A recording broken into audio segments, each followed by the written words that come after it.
Hey guys, how are we doing? I've missed you guys so much. I really have. Hey, hey Jerry, hey Queen, wandering at work, Mr. Snotty. I know, I really have missed you. I still can't be on camera.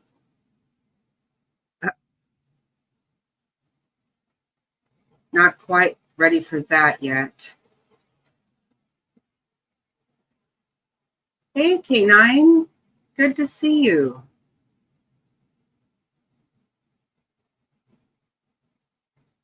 I know, I feel weird, like I'm not even sure what I'm doing right now. Hey Happy, like I've been gone forever, it feels like. Hey Mar,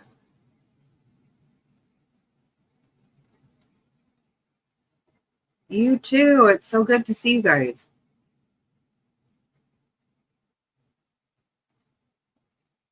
Uh, Come on in, everybody. Come on in. Yep, come on in. Oh, that's awesome. Oh, well, I just have one thing to say to Leilani. Guess what?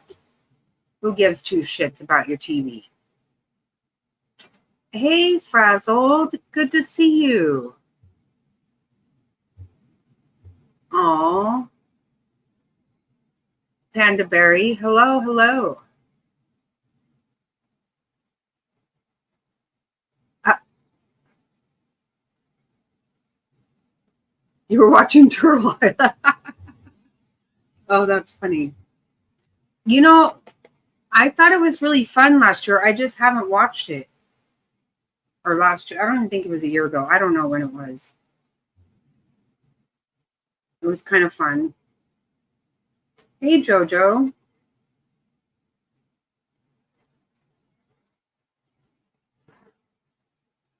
Yeah, it's kind of late. I was debating whether I could pull enough stuff together for this live. Um,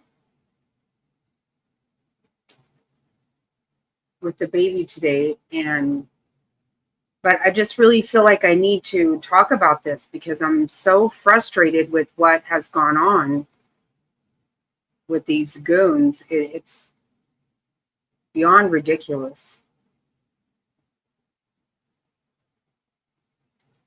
Um, and I have a lot more. We need to get it over with.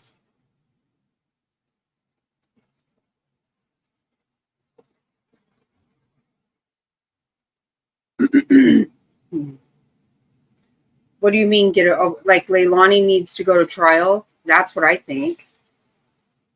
That needs to go ahead and happen. Not sure what the hell is taking that so long. You need to scream. Yeah. Well, I'll give you a link. You can come on here and scream.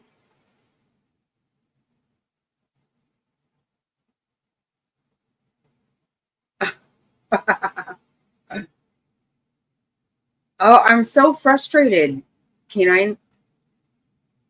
I've been looking into a lot of this. Yeah, it's really ridiculous. Um, First of all, this prosecutor, there's a lot of shit going on with her. I've been working on this, and you guys aren't even going to believe some of the crap that she's been up to. She made me angry in the very beginning of this, but the more I look into her, she's got some shit going on. She does. And it's so beyond.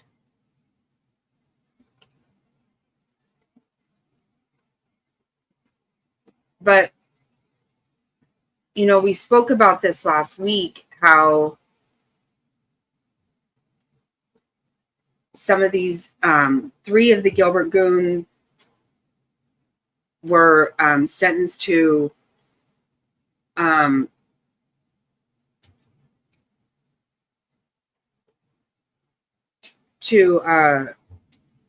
probation, or 3 years of probation.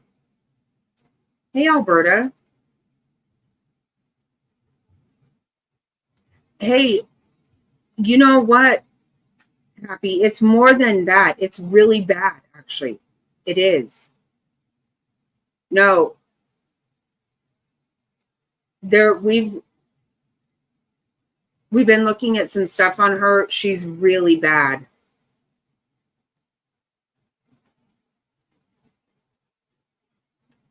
Oh, I'm getting there, Alberta. I am. I'm not quite ready to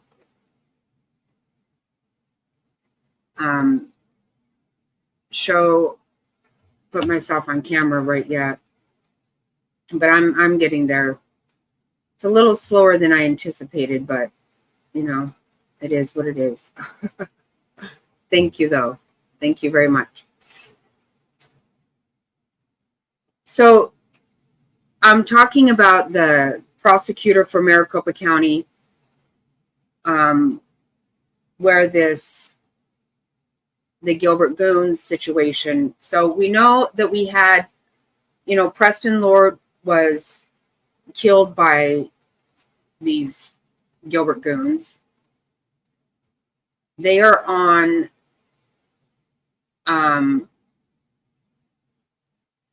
they're in jail. One of them got out on bond. Not sure how that happened. They all have $1 million bond. Not even sure how that worked out. But this woman, when she first came out with, when they first made arrests in the Preston Lord case, she came out blaming social media. Well, social media is the one who held their feet to the fire, because I don't know that anything would be done about these thugs at all if it weren't for social media.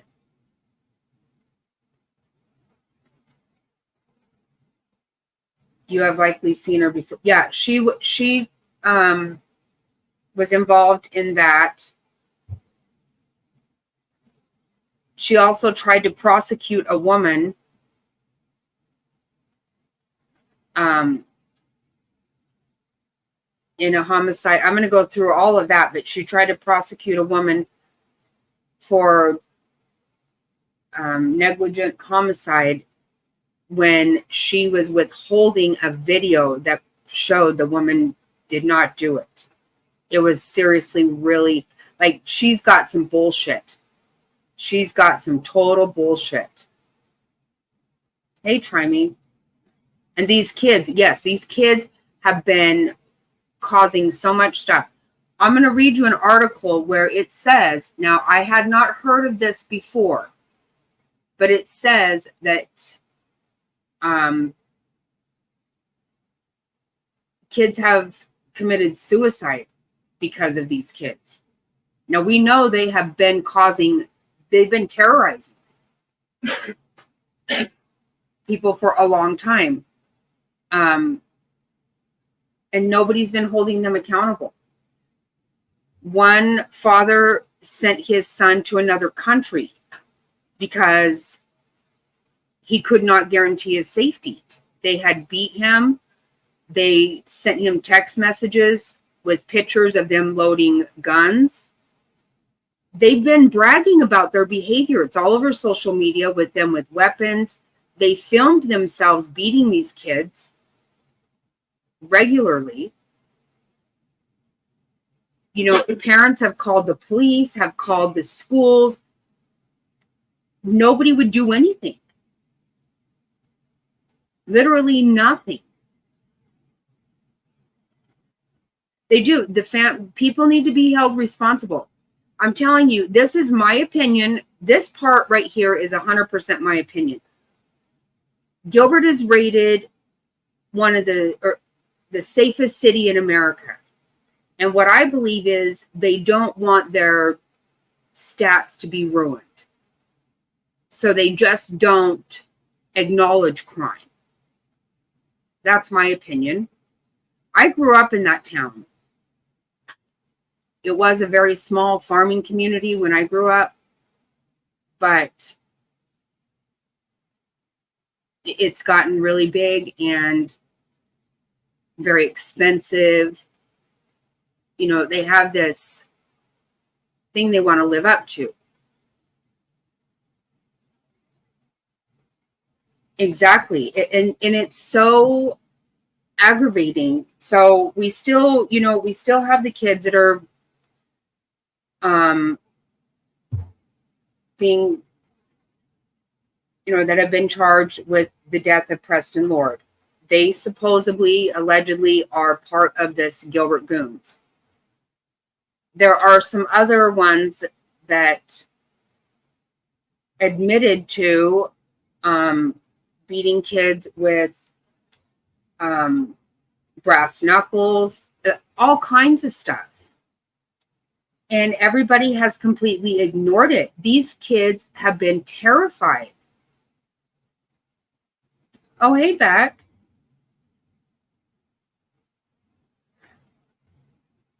So I was very upset when we found out that these kids only got probation. But now we find out that one of them was actually arrested the night he was sentenced. And what I'm going to show you, according to the website, the criminal case file,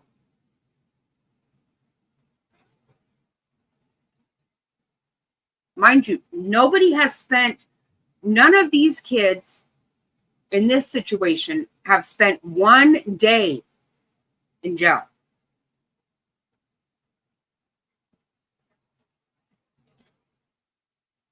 I can't imagine it either, Jerry. And guess what? Let me be very clear. I have grandchildren that go to these schools.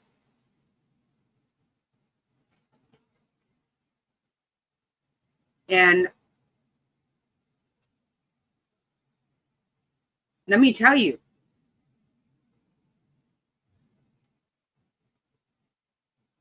there will be hell to pay. Yes, they do, Albert. They do. They need, absolutely. It's terrifying to me. I have grandchildren in these are high schools. What if something happened? If there is a single threat to one of my grandkids, then you go ahead and arrest me. Go ahead. You're going to have to.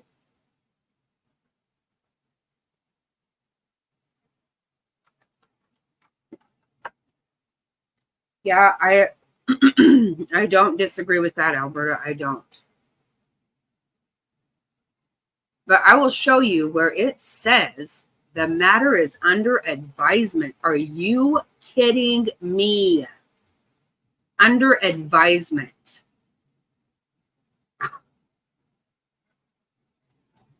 What? Look at this.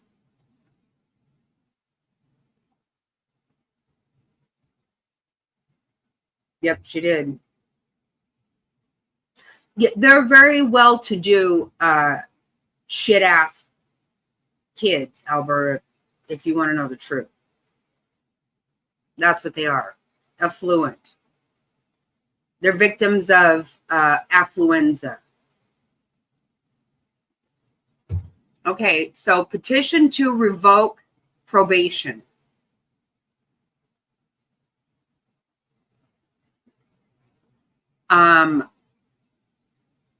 Wait, what?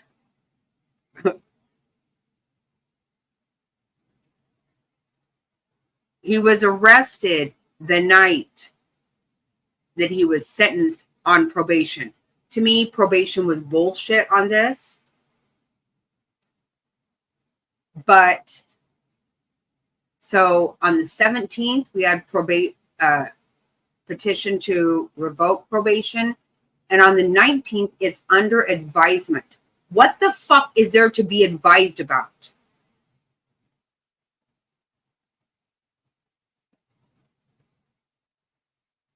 This is ridiculous.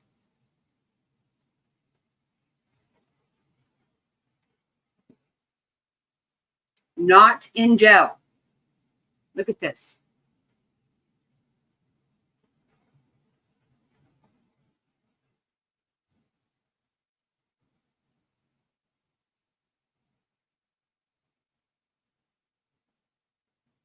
Of course, that's a wrong message.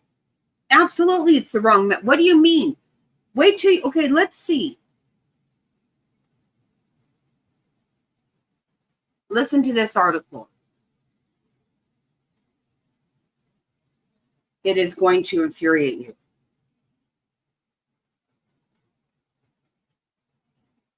That's exactly right.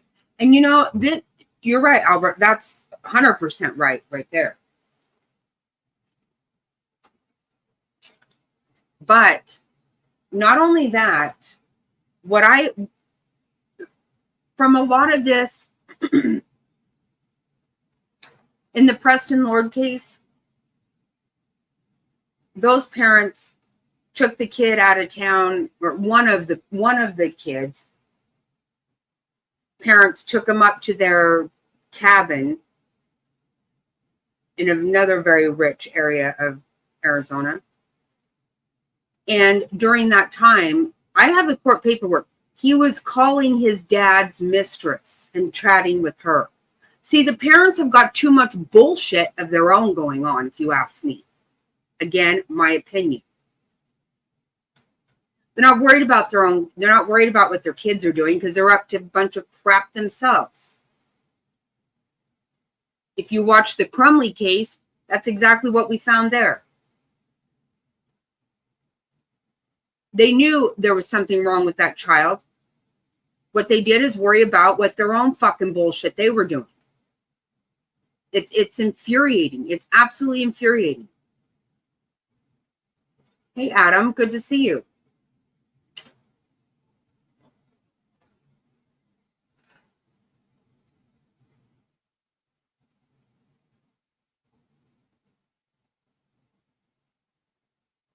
So in this article, this is from Daily Mail today, says a suspected member of the Gilbert Goons was arrested again just hours after he was sentenced to 3 years probation for an assault linked to the Arizona teen gang. Jacob Pennington, 20, he's 20 now, okay? He's not a fucking child anymore. Was arrested on suspicion of underage drinking the same day he was sentenced for assault in Gilbert. Pennington is believed to be part of the Gilbert Goons, the name given to a group of teenagers and young adults who have terrorized Phoenix suburbs for the last 2 years. The teens' alleged reign of violence, which includes, listen to this, armed robberies and dozens of assaults at parties and in parking lots, several with brass knuckles, culminated with a fatal beating of Preston Lord at a Halloween party, October 28, 2022. Pennington has not been charged in relation to Preston Lord's death. I want to make that very clear. Okay, armed robbery, I mean, what? You don't spend a single day in jail? Not one day? I mean, this is beyond infuriating to me.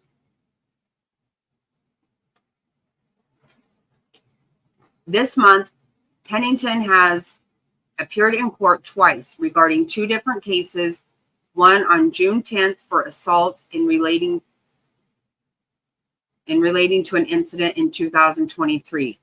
3 days later, On June 13, Pennington was sentenced to 3 years supervised probation for 2022 assault, and then later that day was arrested for underage drinking.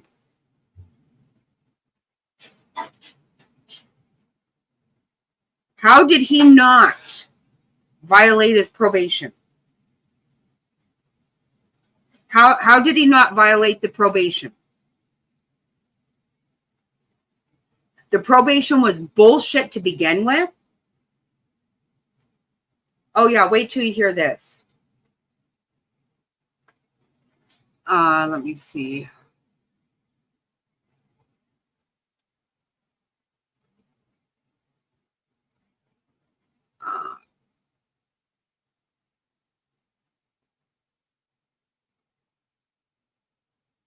The building cases against him come after the Chandler Unified School District in Arizona was sued by dozens of parents who claim their children have been harassed, seriously injured, driven out of the country, and even to suicide. Hear this?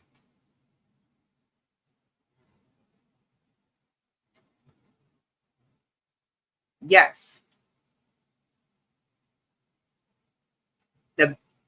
The building cases against him come after the Chandler Unified School District in Arizona was sued by dozens of parents who claim their children have been harassed, seriously injured, driven out of the country, and even to suicide.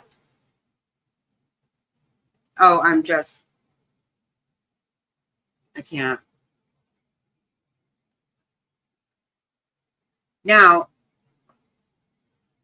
here's another one. Listen to this. Wait, where did I see? Pennington's mother, Alicia Tidwell, denied her sons, Jacob and his younger brother, Noah, were involved in teen violence when approached by DailyMail.com, saying none of this is true. Really? Really, Alicia? Really? I have a lot of court papers. Your son was not charged in Preston Lord case, but his name is all over that shit.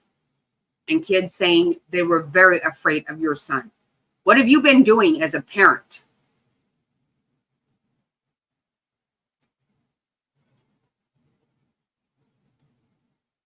She is damn well part of the problem. Absolutely. Hey, you guys want to bully? Where did your kids get it from, Alicia? What's the deal? Guess what? I live right here.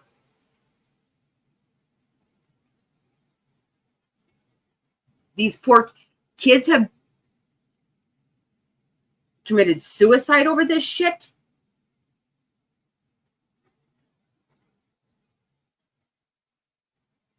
Because the chief of police needs to be gone immediately. He doesn't want the stats to change in his city. Too fucking bad. They do. And you have 2 kids out there doing this shit. It is your responsibility, ma'am, as a parent.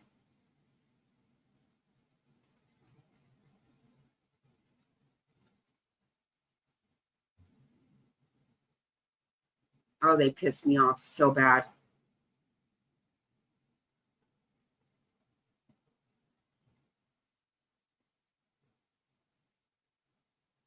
Oh my God. This infuriates me. I'm not worried, she added. If I didn't know who my kid was, I would be. You don't know who your kid is. I'm sorry. He's not this. First of all, let me see on this court paperwork. I'm pretty sure he admitted to it. He pled guilty. You don't know who your kid is, or you do and you don't give a fuck.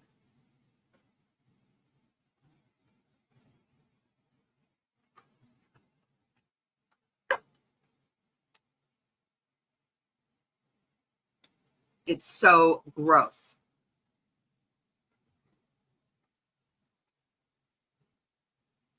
However, see, here we go. However, Jacob admitted to police he was part of the Gilbert of the Goons in January, claiming the name originated from a Snapchat group, according to police documents. See, your son admitted to it.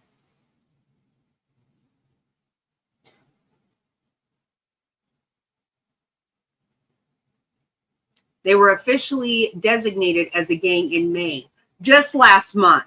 Okay, just last month. You saw these assaults took place in 2022, 2023. It was last October, Preston Lord was killed. Now, just last month, yeah, they're designated as a gang. Parents have been begging kids to, begging the police, begging the schools to do anything about this shit.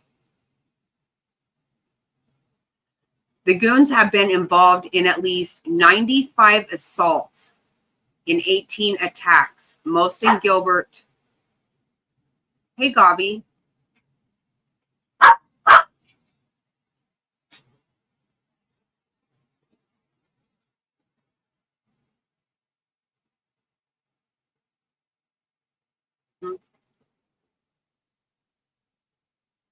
You believe that?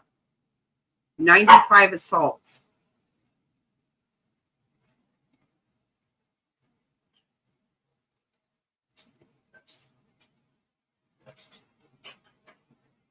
I hope not. If people need to hold them accountable, though, they got to be held accountable.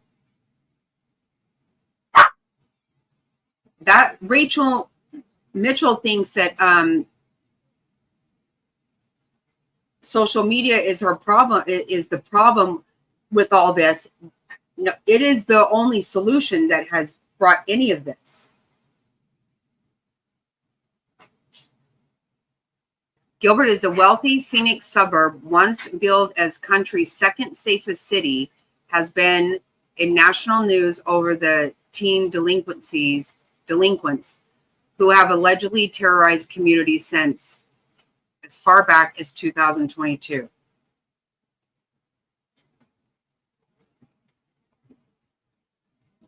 Yep.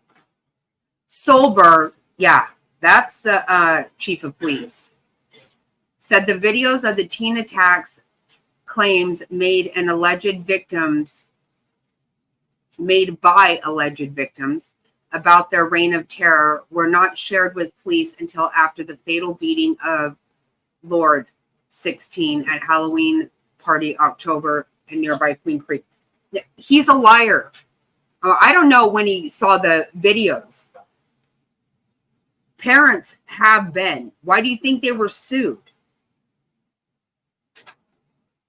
He's a piece of shit. He got up there and started crying about all this. No, don't fucking cry now, motherfucker. You have been told many times. Now all of a sudden you're going to cry? Step the fuck down. You can't do your job. Get out of there. He needs to be gone.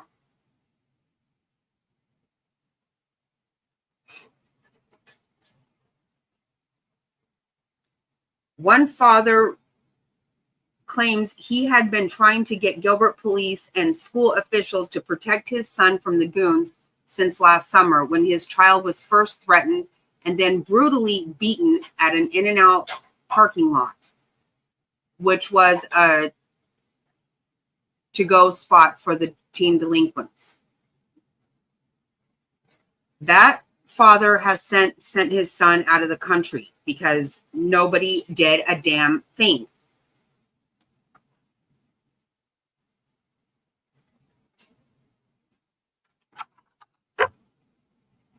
It's infuriating. It is. In a lawsuit against Goon suspects, their parents and Arizona officials argues that authorities failed to protect his son. They did. 100%.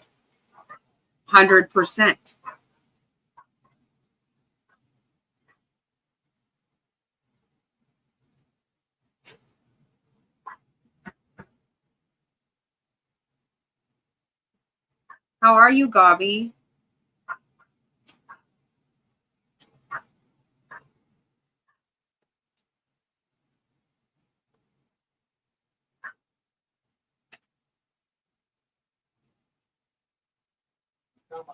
So if you look at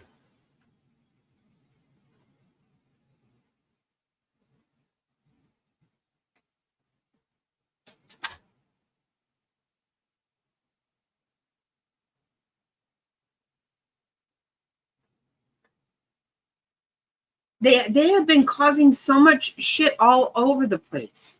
Right. We everywhere. See? In Gilbert, Chandler, Mesa. From what I understand, what I've been reading, I really want to do a big deep dive on this because I'm finding out a lot about this Rachel Mitchell. But Mesa has been holding these kids accountable whenever it happens in Mesa. You know, you would think that Chandler might have pulled their head out of their ass after Charles Vallow. That complete debacle. Gilbert involved in that shit as well. We all saw how they laughed at Charles when he said she was going to kill him. Well, she did. They've been making national news with their bullshit. Yeah, they do, Jerry, big time. The voters need to say, you know what? Enough is enough. Because let me tell you, Rachel Mitchell is up for re-election right now. You know, I was going through her Twitter feed last night, and you know, she's putting up all this shit for her re-election. She's supposedly some big advocate for victims.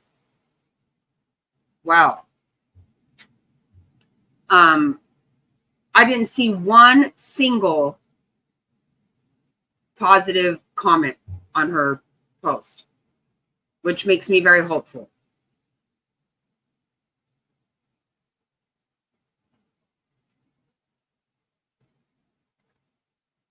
Yep. Well, and that's just it. You know what makes it really sad? For the fact is, you know, I even have to say, for even these kids, you know, the ones that are up for murder right now,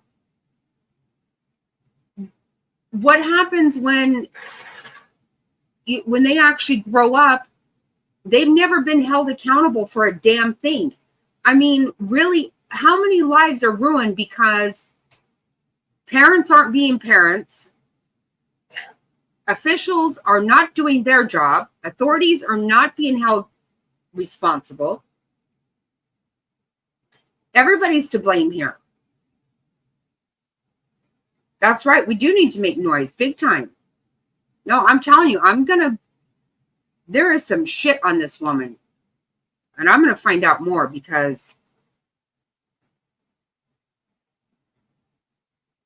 there's no way there's not more.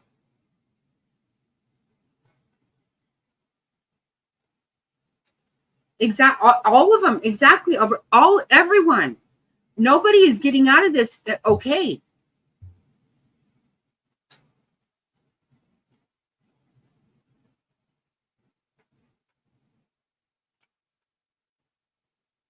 How is it that, you know, the one kid is rushed off to the cabin? Okay. Stop. Hey.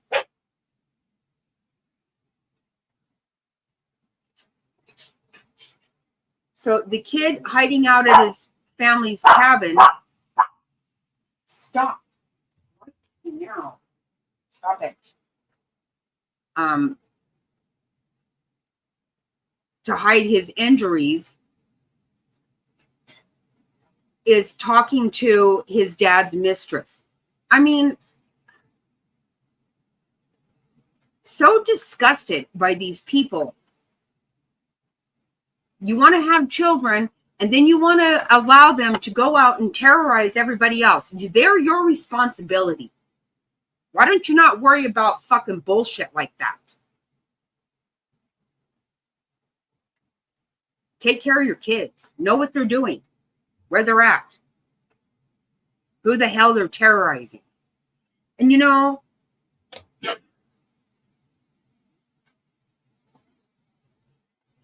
those parents, they said at the beginning of this, supposedly were worth $100 million. I'm assuming that since their kid has not posted $1 million bail, a bond, whatever, pretty sure they've lost a whole lot of that, and they certainly hope so. You might have to come down to reality with everybody else and realize that that's not how you parent.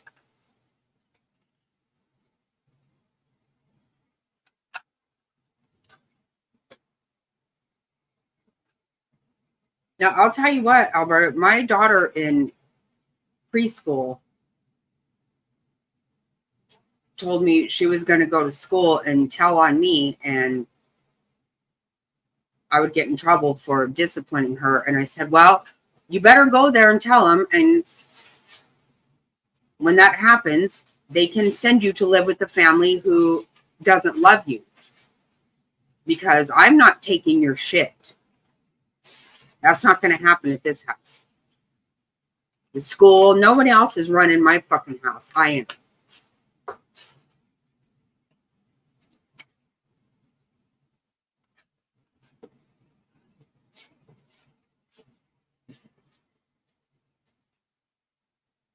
So I'll show you this picture. Well, maybe I'll show this video first. Let's see.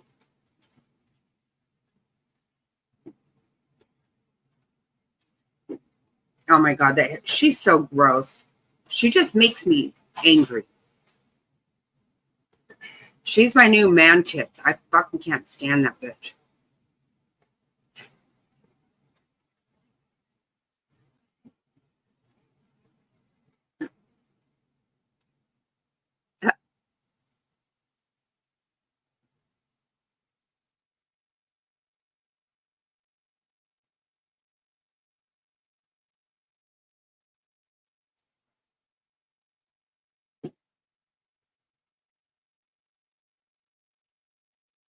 Okay, come on.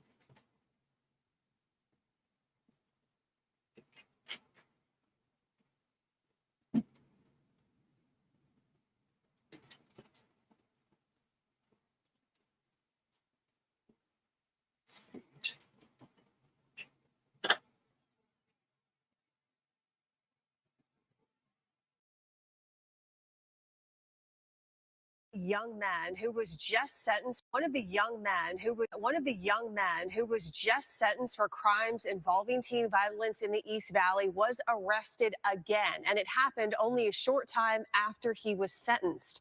We're talking about this guy, Jacob Pennington. Gilbert police say the 20-year-old was arrested on suspicion of underage drinking on June 13th, and earlier that same day he was sentenced for his role in a 2022 assault in Gilbert.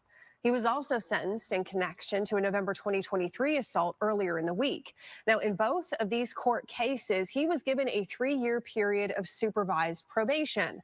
So we contacted the Maricopa County Attorney's Office to ask about this arrest, and they tell us in response to the most recent one, again, that happened the same day he was sentenced, they filed a petition to revoke that probation.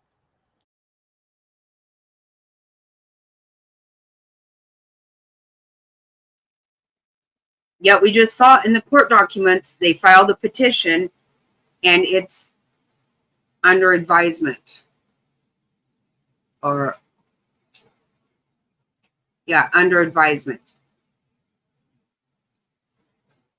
Really?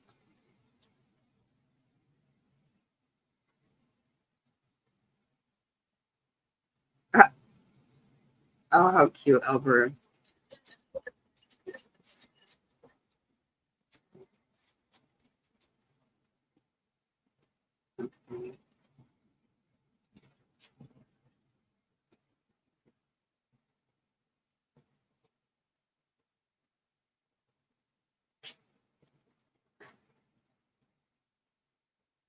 Oh, yeah. Oh, there is.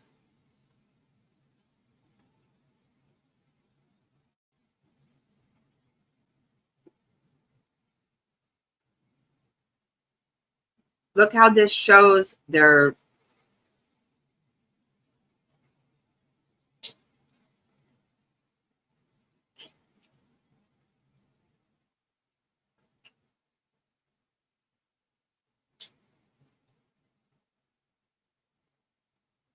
reign of terror. Look at this.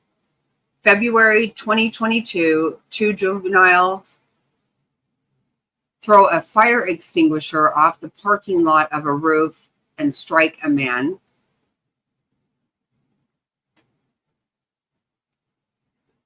Attack in Mesa, May 2023. November 2023. Attack and robbery at a church parking lot. December 2022. Attack with brass knuckles. December 2022, second attack. October 2023, Preston Lord fatally attacked. Look at all this. Another attack with brass knuckles.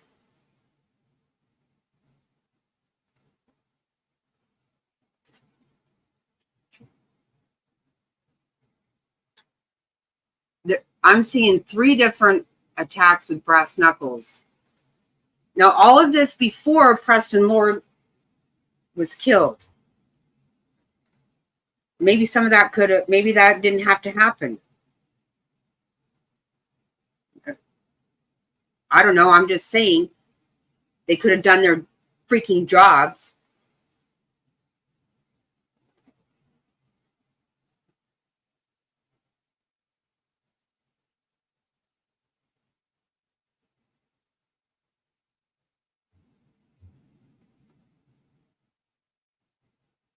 It's completely disgusting.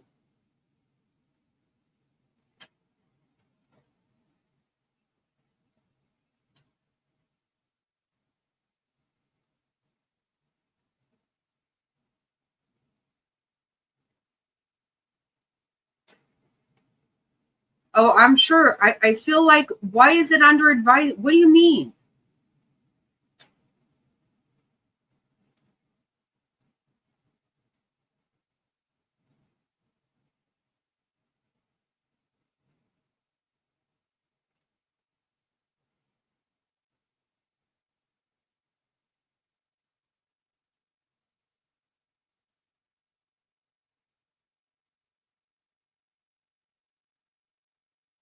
It's just gross. It's absolutely gross. I can't even stand it.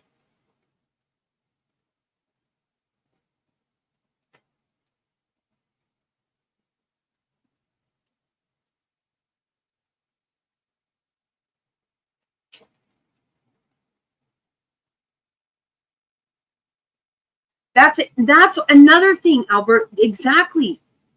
That's what I'm sitting here saying. Okay, there's 5 and 6 of you attacking one kid. Oh, you're so fucking cool, aren't you? With weapons and all that. I mean, oh my God. Makes me so mad.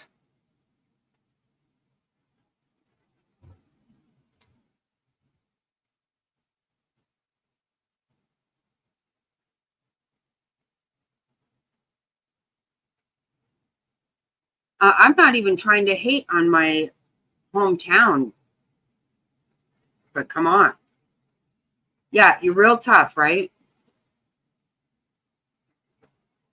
Yeah, it's exactly right, Happy. It's exactly right.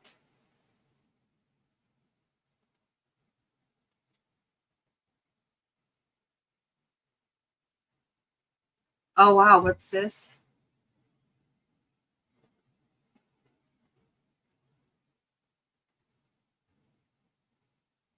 Dr. Phil sits down with residents from Gilbert. I didn't know that.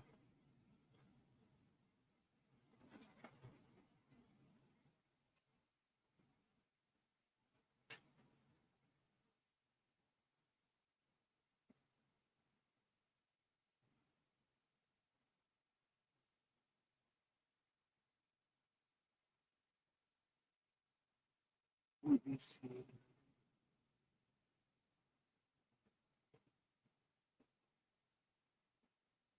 Oh.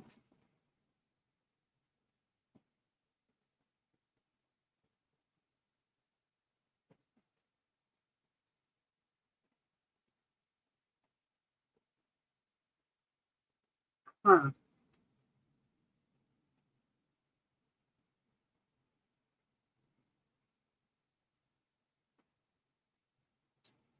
I, I never heard of Merit Plus. I don't know what that is.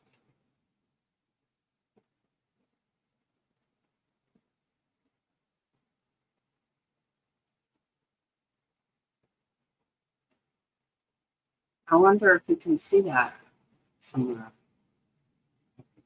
Let me try to find this.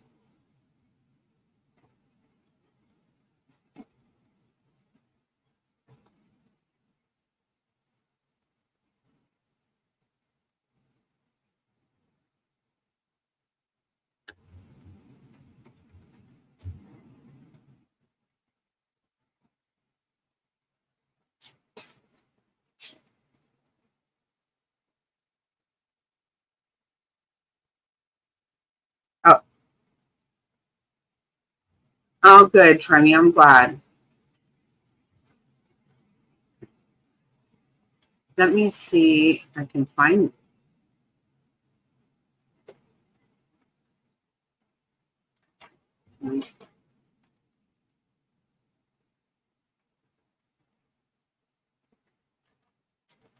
Yes, sweet dreams to the Grands. Well, I guess I don't know that they're Grands. I assume. There I go, assuming.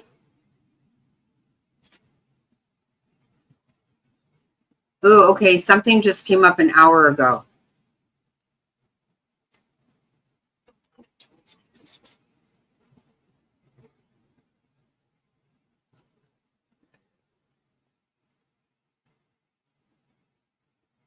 No, okay. I was going to say, I probably should not have said that. I'm sorry. I'm sorry.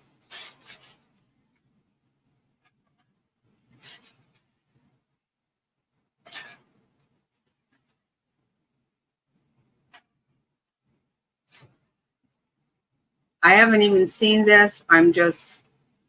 It just came up an hour ago.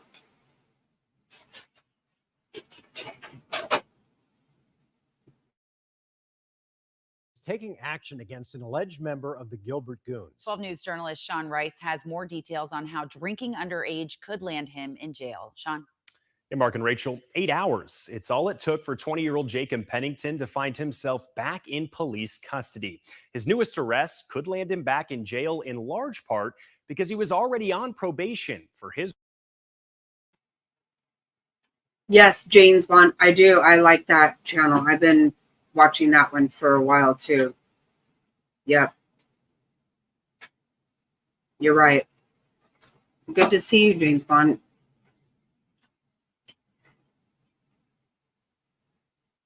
It could land him in jail. It damn well better land him in jail. Oh my God. Already I'm freaking annoyed with this. His role in a violent assault in Gilbert in November of 2022. I think when somebody is taking probation terms without any degree of seriousness that they're offending that quickly, we're going to file a petition to revoke. It's why America. Okay. There she is. There she is. This stupid bitch. I think if they're not taking it seriously, I don't give a shit if they are or not. Everything that they have been doing has showed you that they don't give a shit.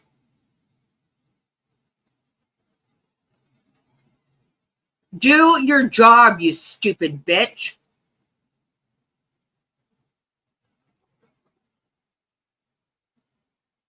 Oh my God, me too. She makes me so furious. I can't even stand it. I can't stand her at all. Exactly. Who's not taking it serious? How about, you know what? It's your job, you stupid bitch. Oh my God. But she had no problem bringing up charges on somebody that she withheld the proof on. She was reported to the state bar for withholding evidence, trying to ruin a woman's life. And here she's like, oh, what did she say right now? Oh my God, I'm going to lose my mind. I'm going to fucking lose my mind. See, this is the first time I've heard her speak on this. I swear to God, I cannot stand her. They're offending that quickly, we're going to file a petition to revoke. It's why Maricopa County Attorney Rachel Mitchell says her office took swift actions against Jacob Pennington. Pennington was sentenced last week to 3 years on probation for his role in an assault in Gilbert in November 2022. But Gilbert police say they contacted Pennington in the passenger seat of a car that same night and found he had been drinking. He was arrested for being a minor who was consuming alcohol, a low-level misdemeanor in Arizona. There are terms of probation. Term 1 is obey all laws. Everything else is a technical term, which can be, a curfew term or go to counseling term. So this is a term 1 violation, and we took it seriously. But probation experts say probation revocations for low-level misdemeanors isn't entirely common. I can't say that's common. I honestly can't. Beth Golden is a probation consultant who's worked in the field for 25 years. She says far more serious probation violations haven't led to swift actions on revoking people who are on probation. This is unprecedented to me. It's uncommon, I would say. I've not seen this, and if someone can show otherwise, it would be good for us to see that. Pennington will soon go before a judge who could revoke his probation entirely and impose 120. They better revoke it. Are you kidding me?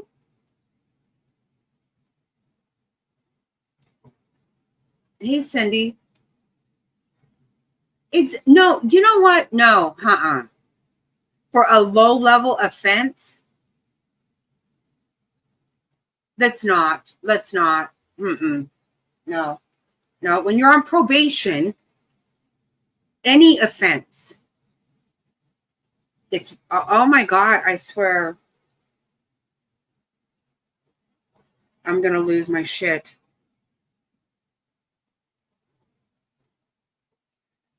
And yeah, James Bond is right. Modern law, she has been covering this very well. And again, Rachel Mitchell doesn't appreciate, all this social media. It is nuts. I can't believe I'm hearing this. It said, we just watched the court filings. Petition to revoke on the 17th, on the 19th, under advisement. What the fuck is there to be advised about? He should have gone to jail already.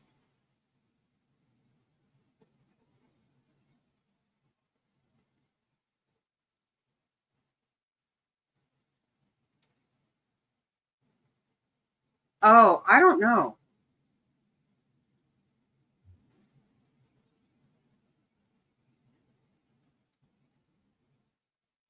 I bet. Wow. Do you wear glasses?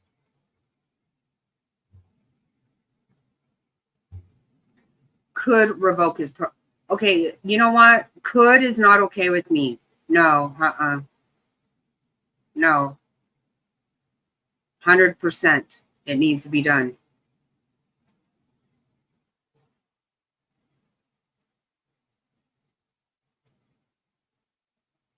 Oh, I have no doubt about that, Happy. But guess what? At what cost? Who?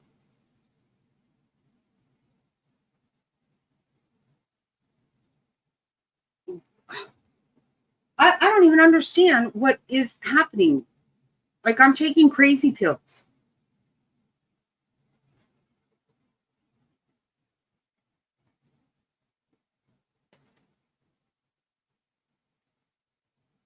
Anybody here that lives in Arizona needs to pay a close attention to this shit. Right. Somebody's going to be hurt. he's not going to behave himself. He's made that quite clear. And his mom is not going to even acknowledge it, so she's not going to do shit about it. 20 days jail time.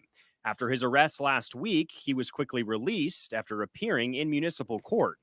Clearly, potentially could have an alcohol issue, but I'm not sure if the probation department has had time to assess that and refer him to any mental health or substance abuse classes, treatment, any of that. County Attorney Mitchell standing by her office's decision to offer Pennington a plea deal whose criminal ties to the hybrid gang have taken the East Valley by storm. Class 6 felony is the lowest level of felony in our criminal justice system. It is a felony that if people go to trial and are convicted of it, it could turn into a misdemeanor. It is probation eligible. It is something where it's likely that they will get probation. In fact, overwhelmingly likely that they'll get probation. And so we made that offer. Tonight, Pennington remains on probation in Pinal County as well for an assault that occurred there in November of last year. The Pinal County Attorney's Office says that situation is, quote, fluid and will also, quote, play out in due time. Mark. Sean, the Maricopa County Attorney's Office is taking action against an alleged member of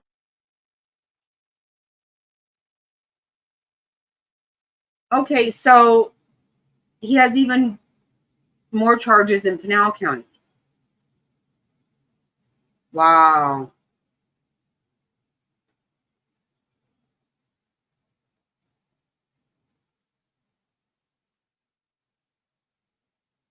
Oh, what did you find?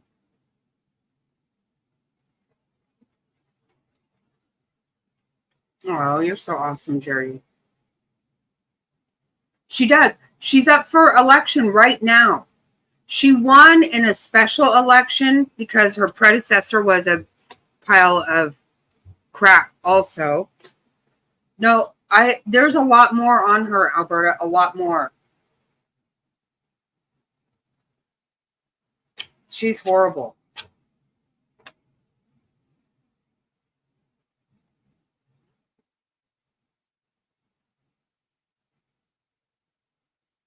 I have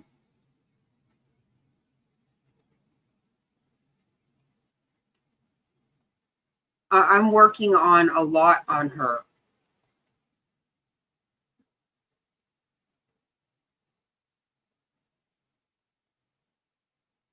No, James Bond, this is the thing. My grandkids go to school where all of these kids have been doing in the same area. I grew up in Gilbert. And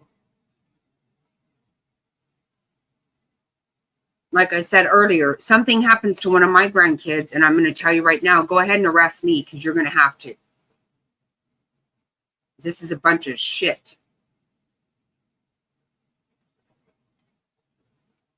No, Gilbert does not want to lose their status of being what I get second safest city in America, because it's not. Their idea of keeping that status is by just not doing a damn thing about their crime. And now you have this bitch saying, it's a low level, blah, blah, blah, blah, blah.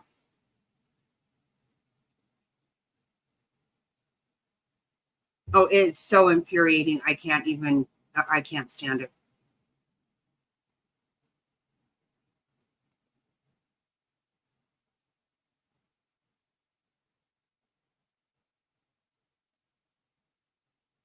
It just makes me so damn angry.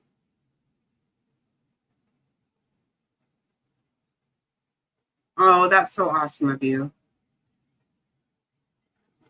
He did, James. He did.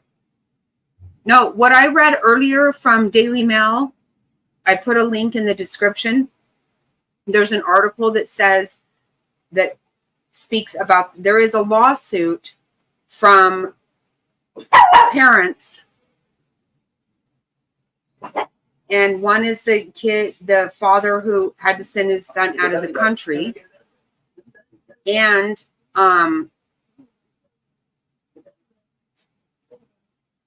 And it says that kids have committed suicide from these kids. No, it's absolute bullshit beyond. Yeah. Can you imagine? It makes me so damn mad. I can't stand it.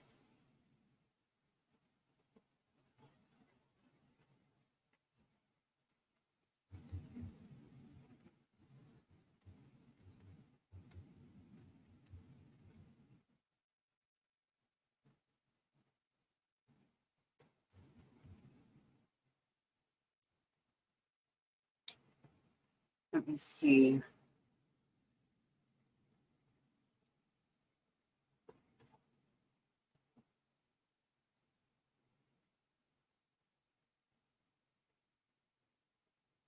What the hell?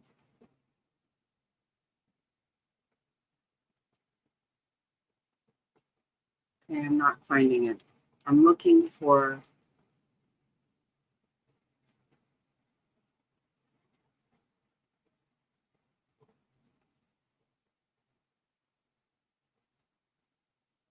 Okay, it's not on there.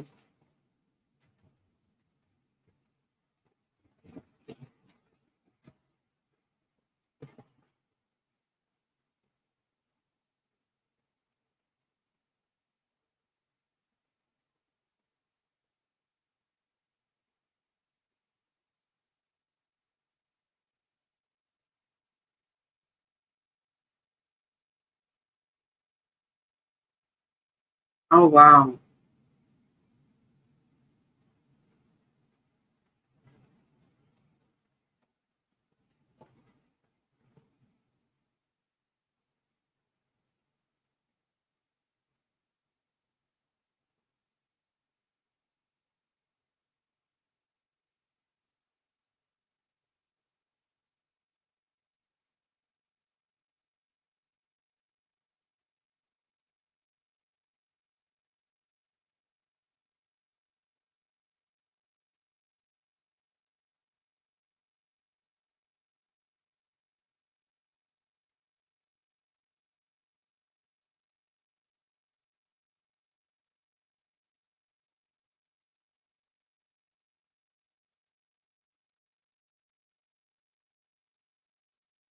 The dad's interview with Dr. Phil. I haven't seen that one.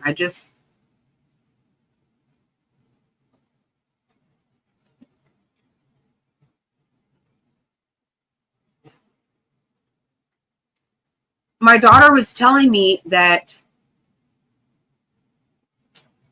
one of the parents, I don't know if this kid was in Gilbert Goons or not, but she said the parents were begging the police to do something about their own child, saying, we don't approve of this. We're not okay with this behavior.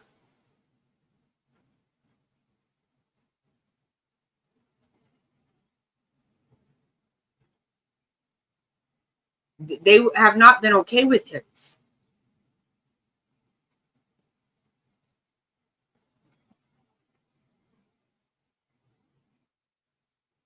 Oh, wow.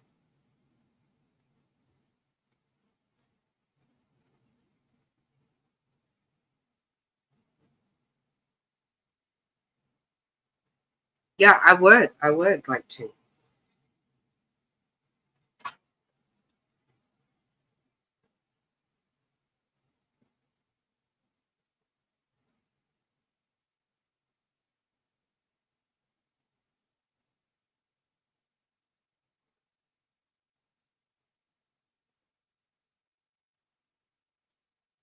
Yeah, I can't do it on, well,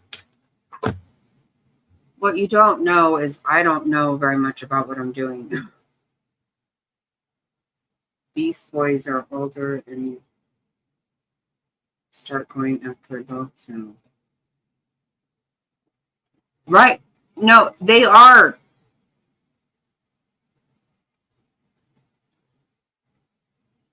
Yeah, because I can't do it from here without going to a place that somebody always has to take me to. I'm bad. I'm telling you, I couldn't find my own block list until Queen actually came to my house. And I'm still don't know how to get there.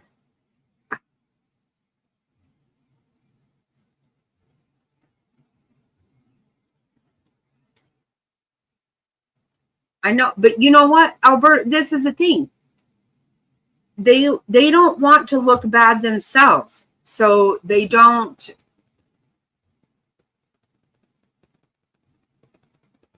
You know, it's super, super expensive to live in Gilbert. Very expensive.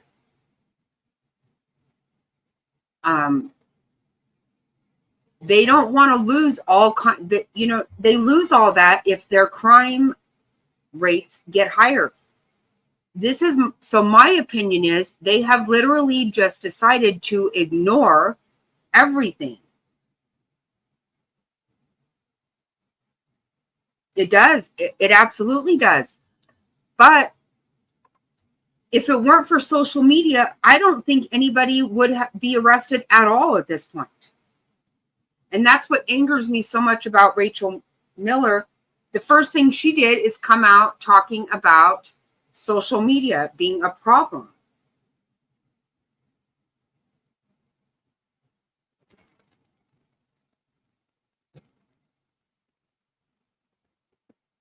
No, and you know what? Actually, I would love to,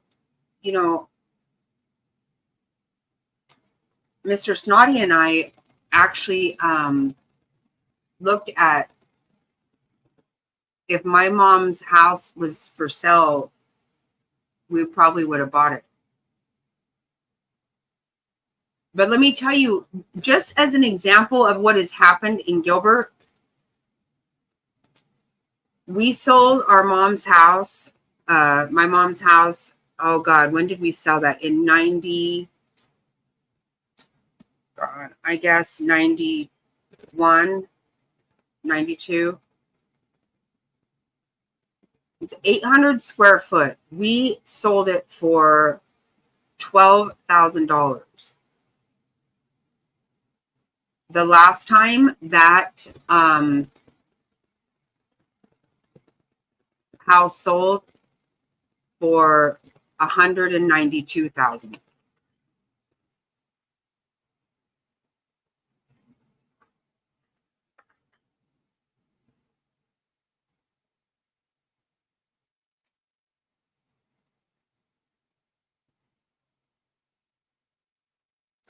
Legs. Oh, that's so awesome, Legs. Oh, I'm so glad to see you.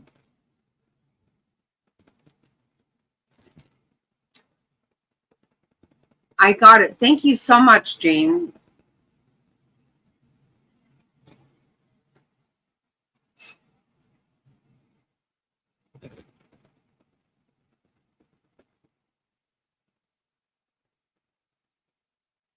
So what we say around here is, if anybody has heard of Scottsdale, Arizona, it's like some big, Scottsdale has always been some real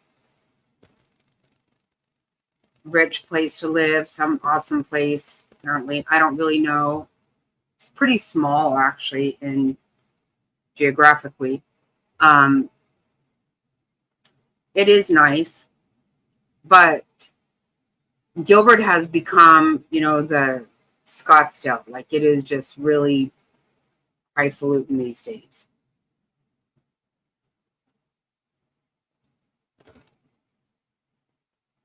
Yeah, Gilbert's the shit now. But now that you know, it's not just, it's not that they don't have crime, they just don't address it. That's all my opinion. But I think it's pretty obvious.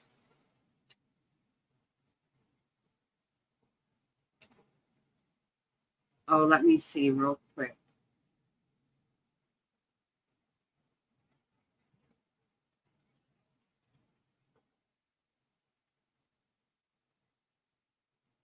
Oh yeah, I've been watching this stuff for quite a while. Yeah. I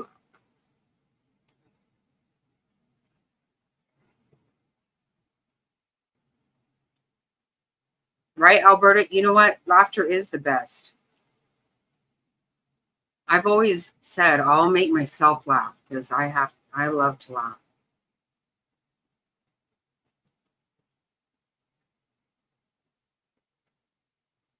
And I freaking love laughing. I do. Okay, so hold on one second. I'm going to share this. Thank you so much, Jane.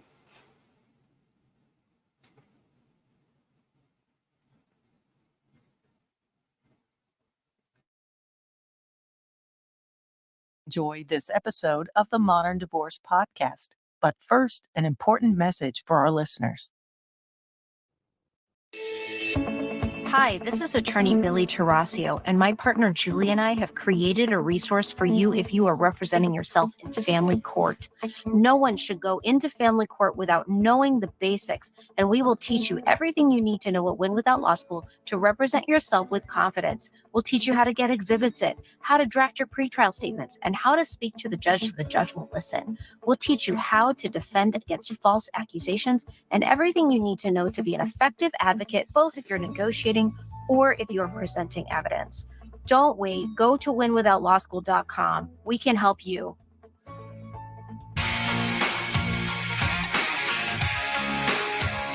Hello and welcome to a special edition episode of the Modern Divorce Please check out Podcast. this I am joined channel. today by Rick Keener, one of the most important people in the center of the Gilbert Goons saga. Rick and I have a lot to talk about with regard to Gilbert PD, Chandler School District, Gilbert Goons, what it's like to be a victim, how to get protection. You think, Jane? I should contact him. I have been watching him for a long time. Him on panels way before he got involved in a lawsuit, because I kept saying he needs to sue the shit out of these people. It is horrible what they did to him. And these kids tried to intimidate this father. He said they would park outside his house and stare him down. I mean, they've been afraid of nothing.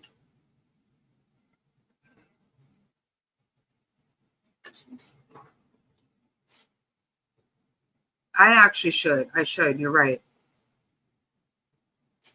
You guys, please check out this channel. She really is good. She is.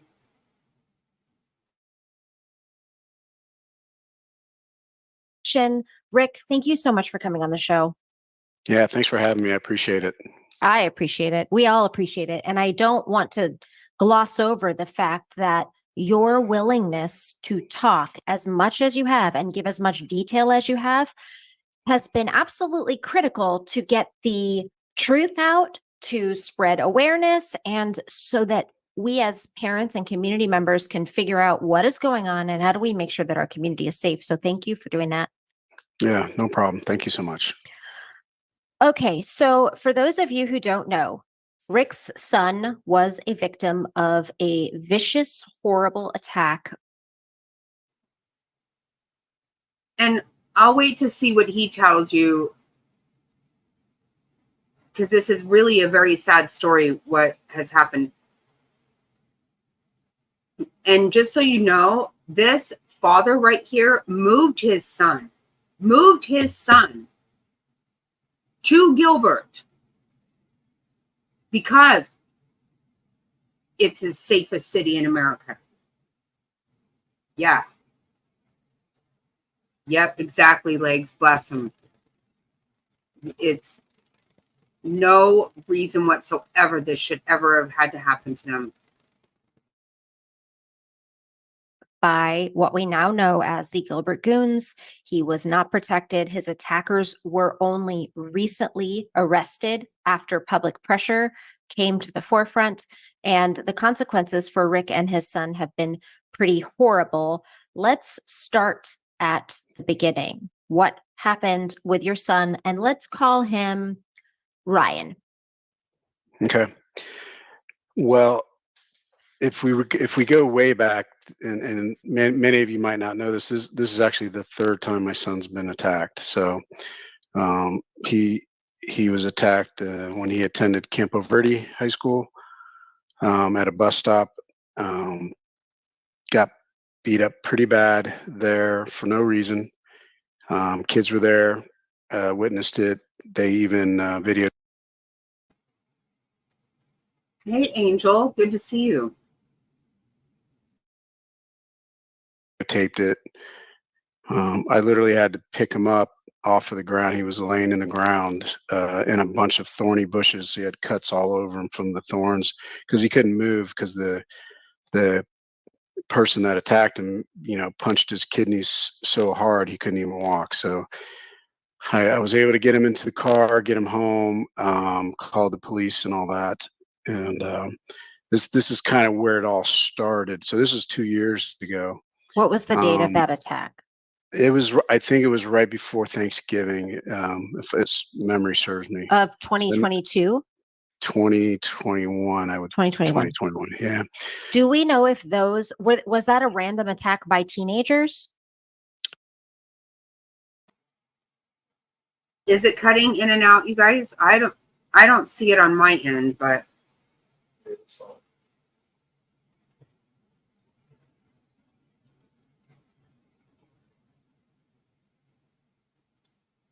okay, I was gonna say the audio is odd.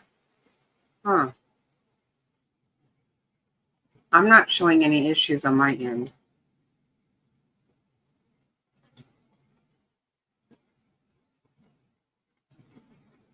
Yes, Gabi, you're having issue. What? I wonder what's happening.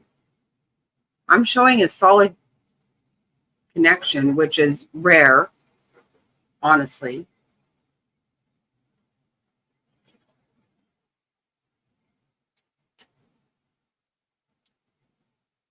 Yes, and that's why Queen's son is not in public school either.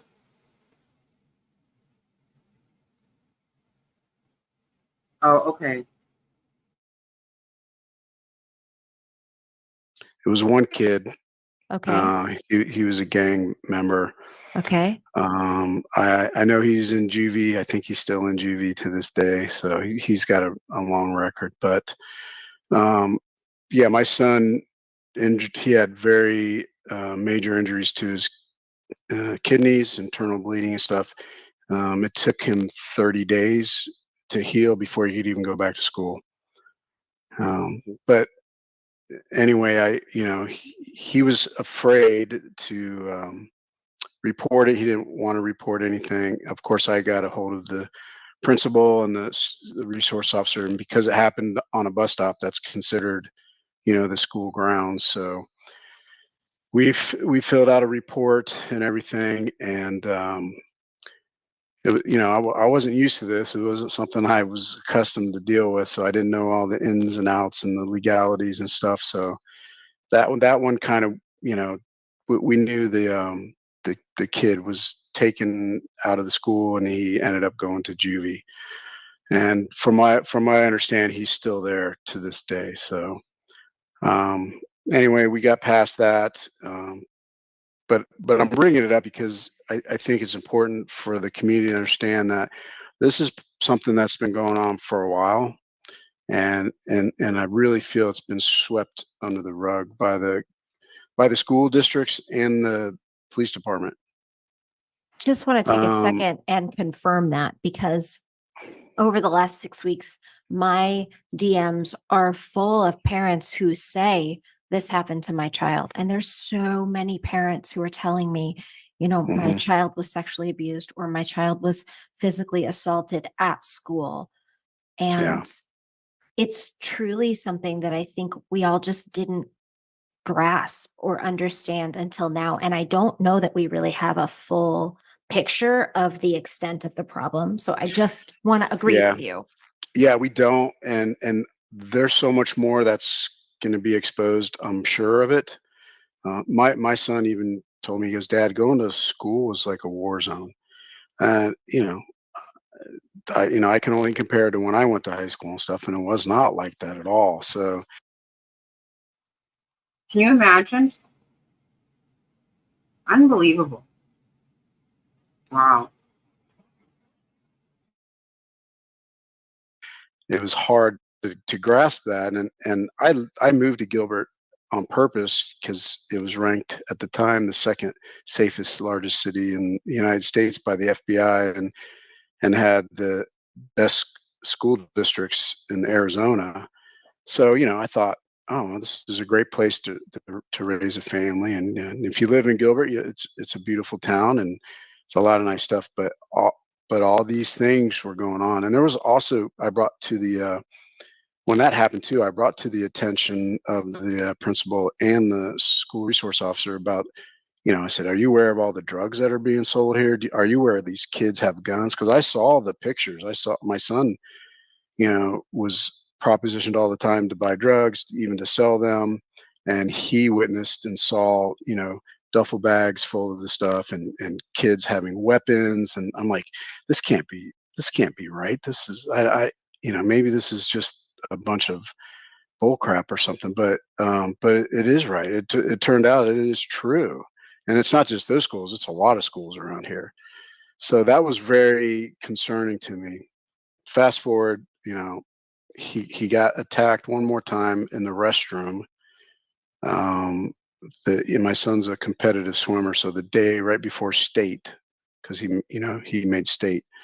It was in the same year.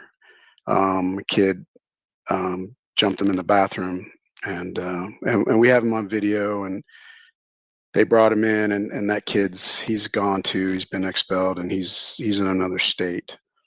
But he didn't. Again, my son was in fear, and he did not want to narc on him because the rumor out there is if you snitch on somebody, they'll kill you. Oh my gosh. And that's what these kids say. And I've heard many other parents. So it sounds like he made state for swimming and he hasn't got to that, but it sounds like he may not have been able to compete. Wow. As well state that same thing through these town meetings and stuff I've attended. So we moved on. He got through his sophomore year, and I said, we're not going back to that school because it's not safe for you. So we're gonna start you off in a new school, Perry High School. Let's get you in there. It's his junior year. We're gonna start fresh. You don't know anyone there. We'll get you on the swim team. I even was able to get him to not have to sit out 6 swim meets because of the circumstances and all. So he was all excited about that. And literally, what school started at the end of July in 2023. Literally within a week, he was getting threatening Snapchat messages from Ryan, this kid Ryan, and another kid too. And Okay. he showed those to me. So let's stop right here.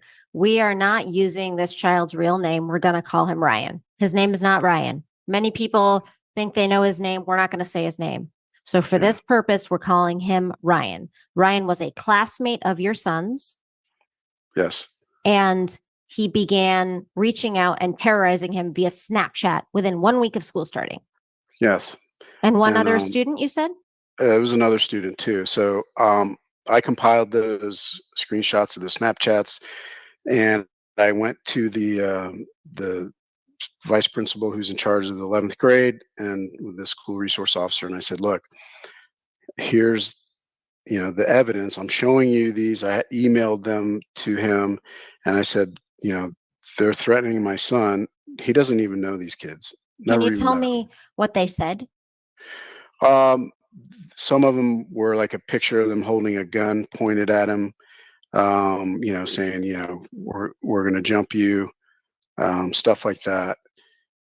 There's so many of them. Honestly, I can't remember them all, but the point was, because I went through this already at Yeah. Campo Verde, Yeah. I am taking this very seriously. Yeah. And I'm like, okay, I'm going to make sure I'm going to the right people that, well, at least I thought the people I'm supposed to go to bring this to their attention, because those messages were happening on school time. So during school hours or whatever.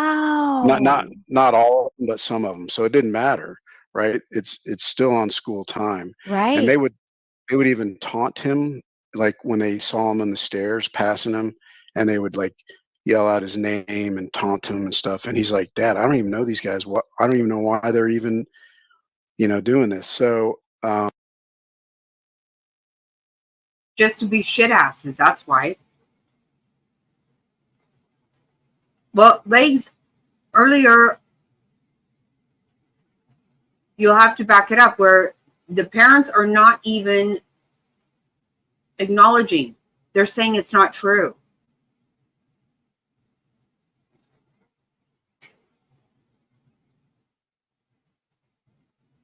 They're not being parents. That's what they're doing. And that's why I said on my live, that mother lives right here close to me. Bring it on. Let's talk.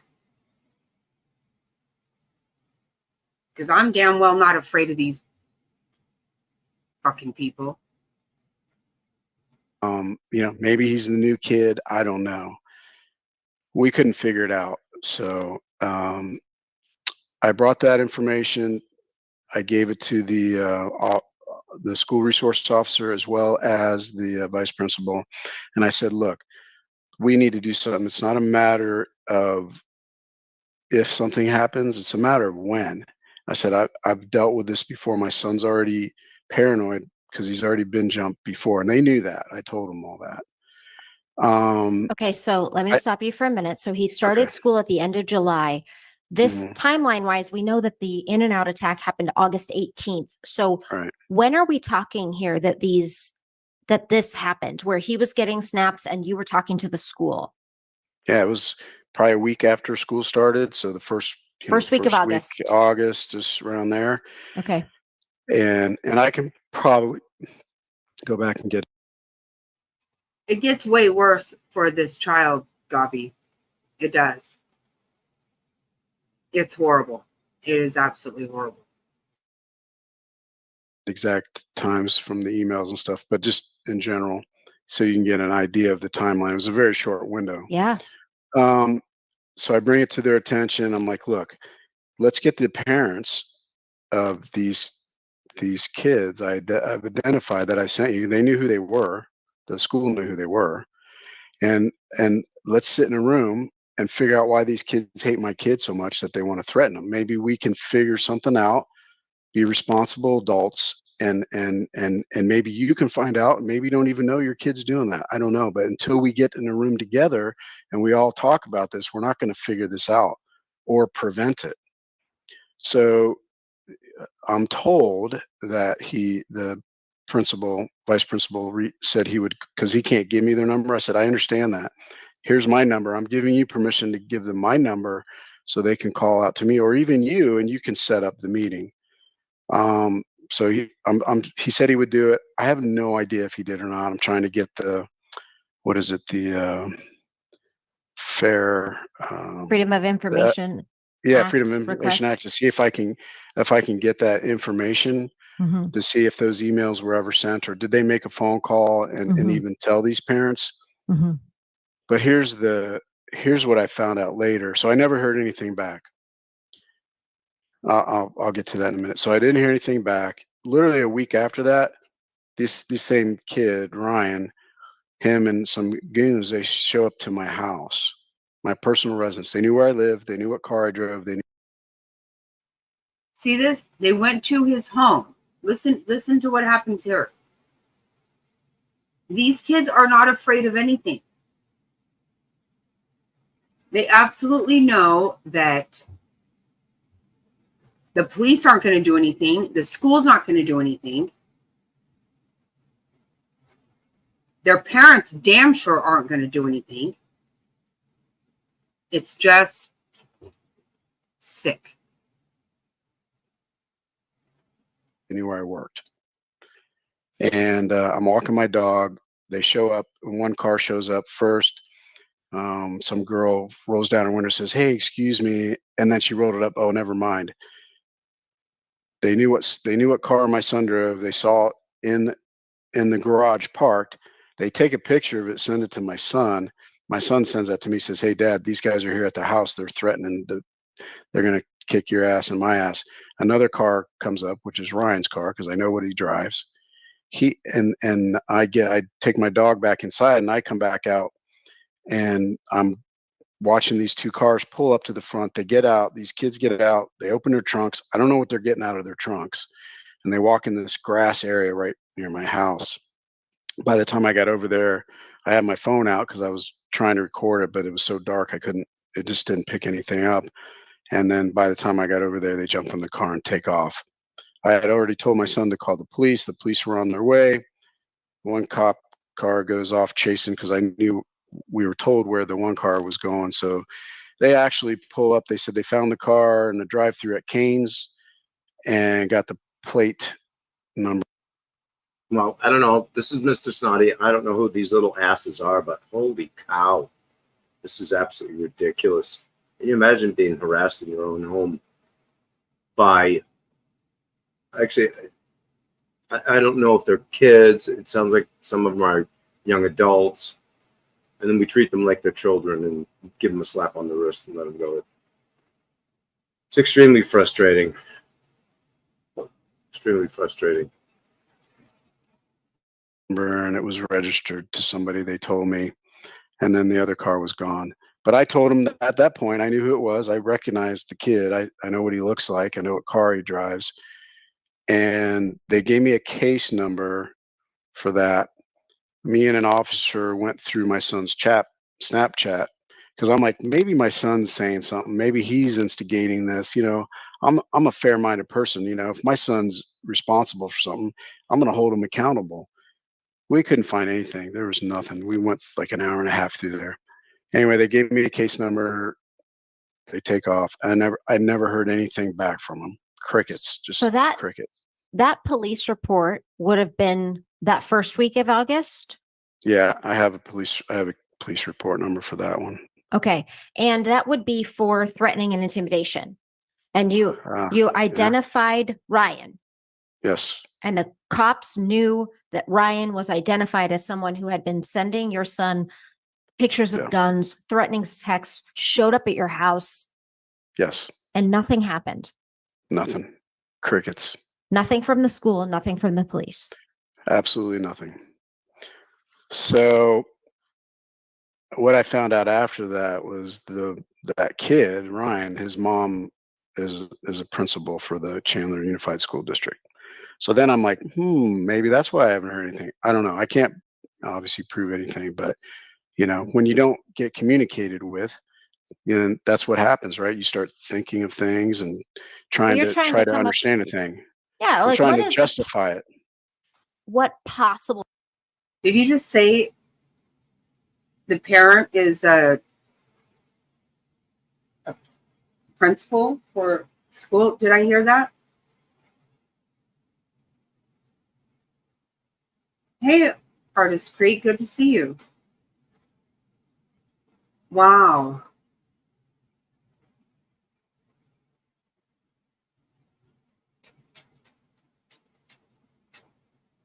Wow. Can you imagine? Okay, that is one. I thought I knew a lot of this. I did not ever hear that part. Wow, wow. Reason could there be for Yeah. police to allow one child to terrorize somebody else? And so you're saying that this child's mom is a principal for a school and in Chandler school districts, Yes.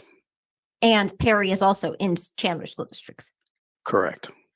Okay, So I'm connecting the dots here. we're connecting the dots. So Yep. nothing happens with that first police report. let's be very clear. I live in Chandler. It is definitely time to raise some hell here.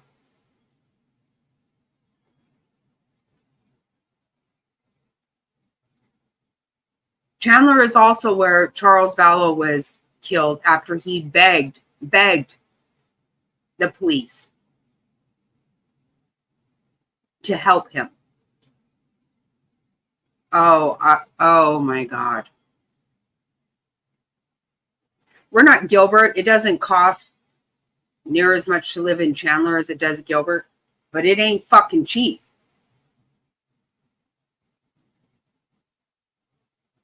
Oh, wow.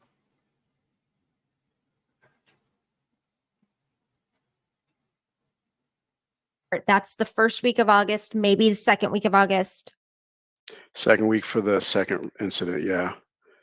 And then it couldn't have been a couple days after that. So maybe it was around the 15th or 16th, but of August, literally then night of the 18th, my son asks if he gets around 10 o'clock, if he can go to In-N-Out. I live really close to it. Drive over there. He was just going to meet his friend. I'm like, okay, you got 15 minutes. I'll give you 15 minutes. Cause I was still concerned of what's going on, that I said, you know, I originally said no, and then I kicked myself in the butt because then I said, yeah, go ahead, because he's a teenager. I know he wants to go out and hang out with his friends and that. Literally, so he leaves. Literally 15 minutes later, I get the phone call from him. Dad, I got jumped. I just got jumped. They jumped me. I'm like, what? And he said, yeah, they just jumped me. And then he hung up. Somehow he got in his car and drives back home. So I meet him at the garage, and one of his friends followed him just to make sure he got home. He walks up to me and he's covered in blood everywhere. His mouth. I mean, I know you've probably seen photos of him, but that was after he was cleaned up quite a bit. So you can imagine it was even worse. He didn't have shoes on. I'm like, "Where's your shoes?" He goes, "They stole my shoes." I got a chair, put him down. I called the police right away. Police showed up. They started looking at him over. I said, "Let's call the paramedics, make sure," because I didn't know what kind of injuries he had or anything. Exactly. It was hard to see anything with all the blood. Right. Exactly, Queen. Or you're not going. It is disgusting. And you know what? Like we said early, these pussy motherfuckers, there's like 5 or 6 of them. They videotaped all of this shit. They were so proud of themselves. They had it all over social media. They were so proud of themselves. And the fact that nobody would do a damn thing.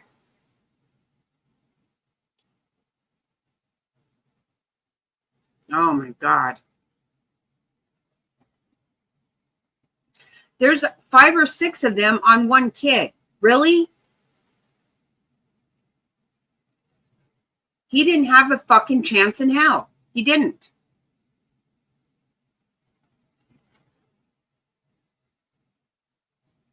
I saw footprints on his shirt on his back from where they were stomping him. He had, I felt his head. He had 2 big lumps on his head from when they tackled him and he hit the asphalt. So I'm like, does he have concussions? Who knows what's going on? We got to go get him taken care of. So the police got as much information as they could. Officer gave me a case number. Exactly. I asked at that time, I want a detective. We need a detective for this because I knew I had so much information. I gave them the name of Ryan and told him this is the kid that's been threatening him. He's the one that came to my house, threatened us. He's orchestrated this whole thing. So at that time, I got him in the car and I took him over to the hospital. I'm supposing they went over to that Ryan's house. Anyway, we spent the whole day there, or the whole night at the hospital. We had to get X-rays and do all kinds of stuff to make sure he didn't have concussions, internal bleeding, stuff like that. When I got back, they said I did hear from the officer the next day that they went to his house. and they said, basically he said he didn't have anything to do with it. So they just left. And that's literally the last time I heard from the officer. So I'm like, this is ridiculous. Is this really happening? I said, this can't be true. So I had his phone number. I texted the officer, said, is there any follow-up on this? What's going on? And literally he texted me back and said, well, we're just going to give the video to the SROs, the school resource officers at the different schools like Williamsfield and ALA and all those surrounding schools like that to see if they can identify any of those kids. Okay. Can I And ask I you a few literally, questions? yeah. Oh, sorry. Go ahead. Well, I was just saying, I literally responded back. So basically you're doing nothing. That was my response. And I never heard back from him again. Okay. So how many kids were involved, to the best of your knowledge, in your kiddos? At least 10. 10.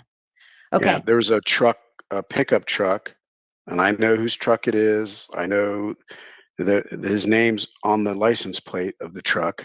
His last name is, oh my gosh, it's so obvious. And they pulled up, and they didn't know my son. Yeah. These kids didn't. But they knew Ryan. They knew Ryan because Ryan's the one that told them. So they drive up, and they jump out of the pickup truck when they see him get out of the car, and that's when they attacked him. Okay. 10 kids on one. 10 kids.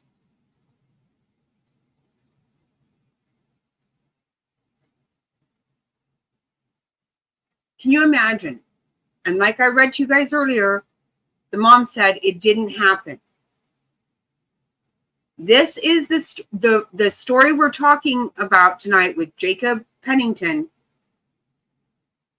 This is the story. And his mom said it didn't happen. Her son admitted to it. It's on fucking videotape.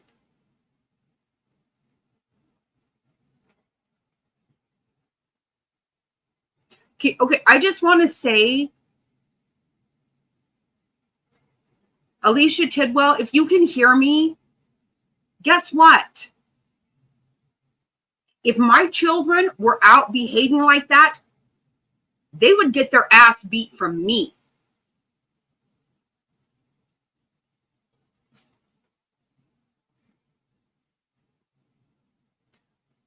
I taught my kids not to take anybody's shit, but they damn well did not fucking pull shit.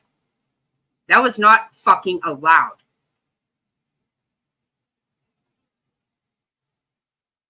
He admitted to exactly. And his mom, it didn't happen. She doesn't even believe that Gilbert Goons exists. Remember we saw that in the video of her? You're so full of shit.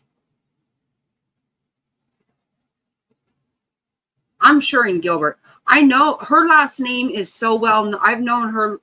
The last name she has, Tidwell, is very well known to me my entire life. So is Pennington.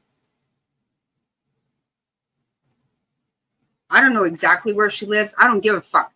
Find me. It is time for you to fucking own up to what your children are doing. And be she is exactly part of the problem, a huge part of the problem. Not only are the school, the police department, but the parents. You are responsible for what your kids do. I'm sorry, you just fucking are. You might have other shit that, is more important to you. But society should not have to put up with your kid's shit because you choose to not parent. These kids were not afraid. They tried to intimidate the father. Who the fuck does that? Kids that have never had any fucking consequence for their damn behavior. It's fucking sick. Makes me so damn mad. people, the only person that your son knew was Ryan. He identified him, and he saw a couple others. He said that were there. Oh, But he he says, knew. Dad, I'm covering up. I'm getting beat. I recognized at least two of them. Okay. So he named Ryan and at least one other person that he knew from school. Yes. Okay. Who, by the way, was arrested recently for another Pinal County thing. Okay, let's go. Let's put a pin in that and come back to it. Yeah. So without saying, we all know who Ryan is, right? I mentioned earlier that I don't know for sure who Ryan is, but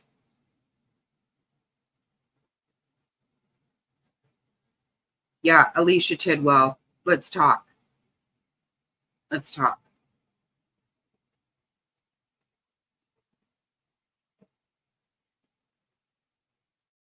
Oh, there's So- all kinds of weaving and webbing here. Trust me. We will weave and web. Okay, so in terms of the video, where did the video come from? Well, that's a good question. They got the video from Ryan. And he even pointed out he was there and pointed, this is me and all that. So that's really frustrating. I don't even know what to say. It's incredibly frustrating. And I listened to the police chief give his first press conference yesterday. And he did his very best to explain what happened. And he said that there was not probable cause until other people in the video were identified. So let me just back up.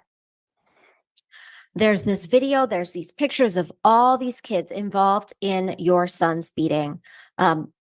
Gilbert PD puts those photos up sometime in December, following public outrage and following you coming forward telling your story. Gilbert was like, oh, we better do something. So they put up photos. And within hours, the moms and dads of Gilbert have put together the web. They've identified the kids. They've identified them publicly. They've sent it to the police. And then weeks later, many weeks later, we get the first arrest, who was, I think, Christopher Fantastic. Mr. Fantastic. Mr. Fantastic. He was the first arrest. The Yes. second arrest was Aries Arredondo. Now, Yes, he's the one that my son identified that hit him in the mouth, caused a scar in his mouth. what I think we're hearing from Gilbert Police, I believe what we've heard from Gilbert Police is that Aries identified Ryan. Maybe it was. You might know something I don't, but that's possible. I don't. How I've had so many details. I apologize. I don't. It's probably makes sense. I believe they know each other, and I believe Ryan contacted them to come to the In-N-Out to assault him. So what the police said is once we got the identification of the people, Aries, Christopher Fantastic, and two unnamed juveniles, are one of those unnamed juveniles Ryan? Yes, and he got arrested. He's been arrested. And the other unnamed juvenile, was he a juvenile that your son had previously identified? Yes. Okay. All right. So it wasn't until the public identified.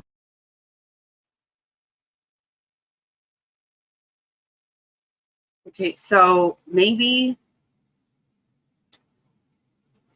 it's not who we were talking about earlier, but then again, you have to realize this was more than 2 years ago. Or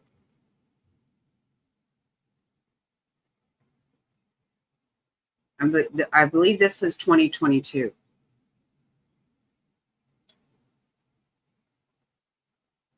Okay, I'm gonna just stop talking. I don't know who Ryan is.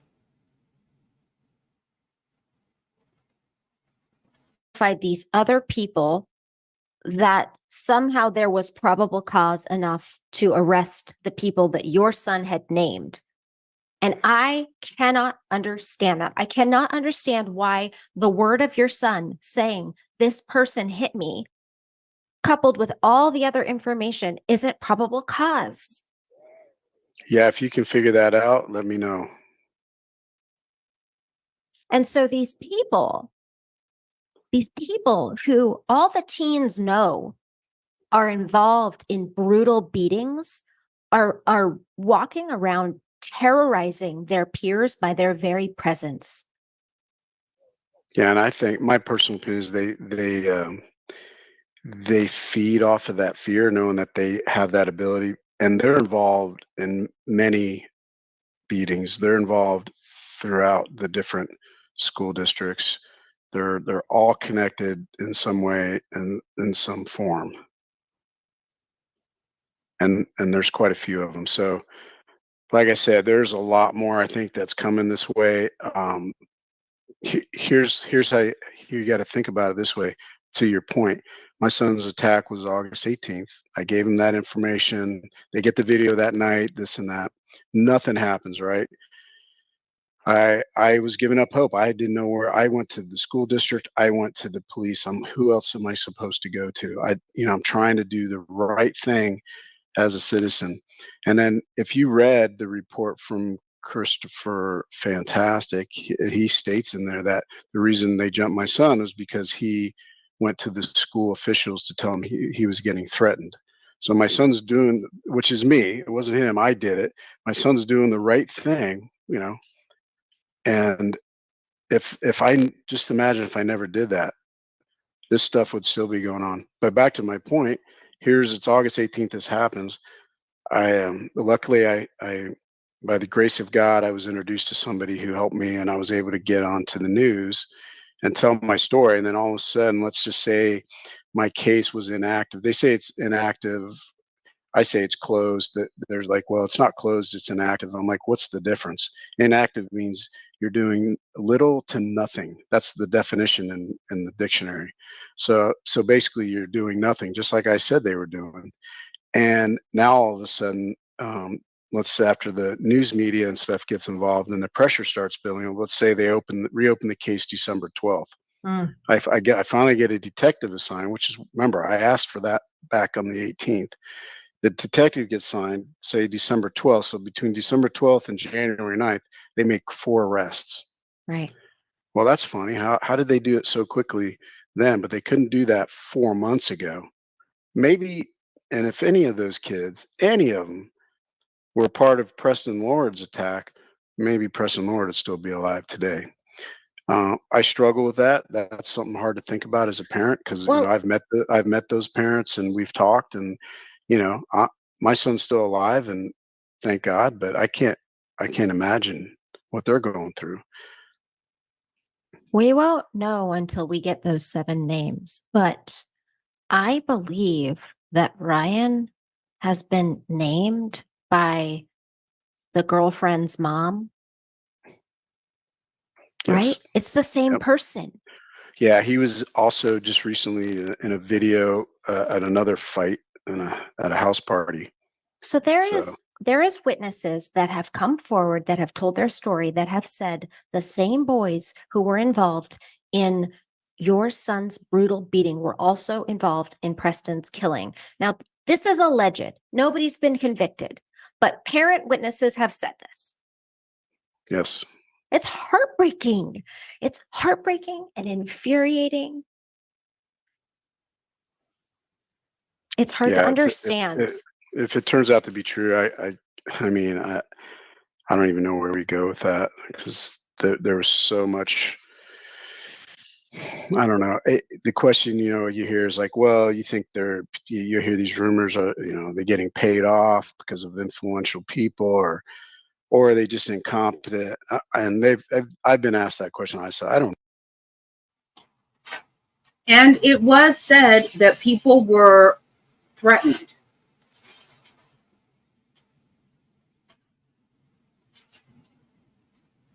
It is. It's terrible. It's terrible.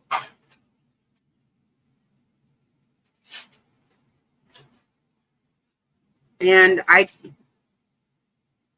it's not rumor. I mean, it's been reported that people were threatened. And we watched the video of an employee of one of these parents that said she was given there was a meeting about how they were going to do this. Yes.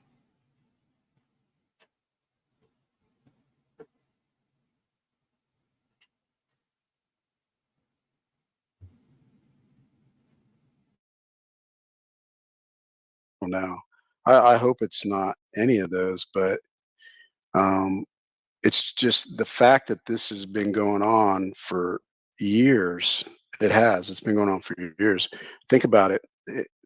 Mr. Fantastic just got arrested again. He got out on bond on mine. 2 days later, he gets arrested again by Mesa PD for an attack that happened before my son's in May. Right.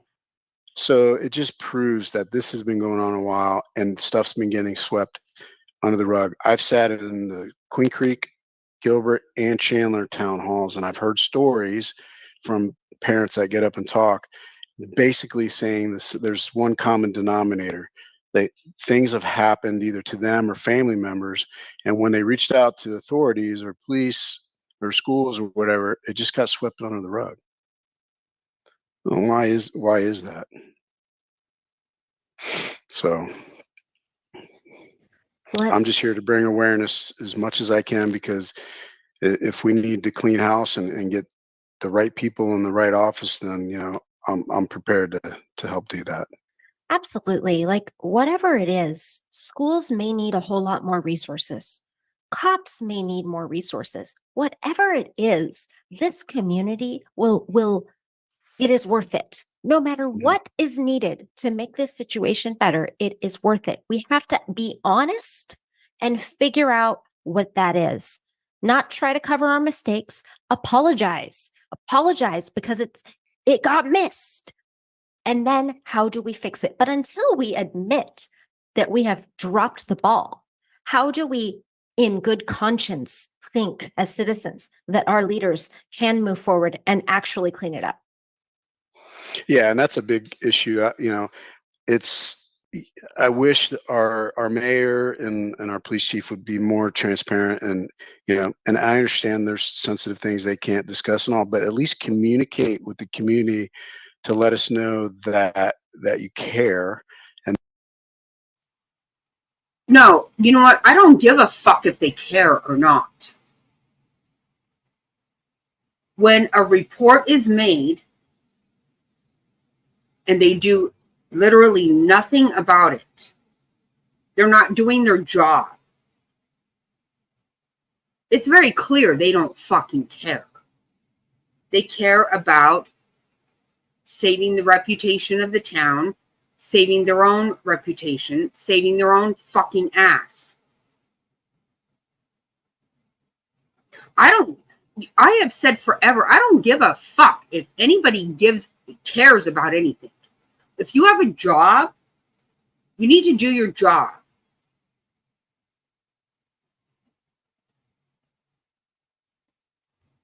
And when his son is at the hospital after being attacked and the police, he hears nothing from them, nothing.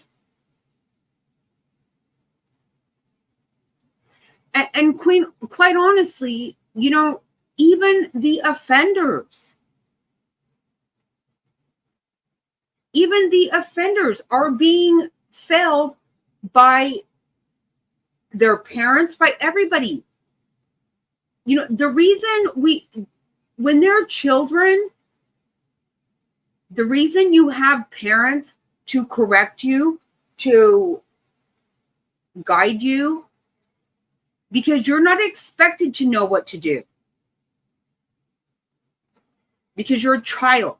That's why you are disciplined and corrected. That's why. Nobody expects a 5-year-old to know what's best for them. We don't expect children to know. That's why you have parents. But when everybody involved is too self-absorbed in their own fucking whatever, their own life, their mistress, they're this, they're that, who the fuck knows what they're doing? Because these kids have been out there causing this kind of havoc. I will assume the ones that took Preston's life will end up being remorseful and life in prison is going to mean what to them?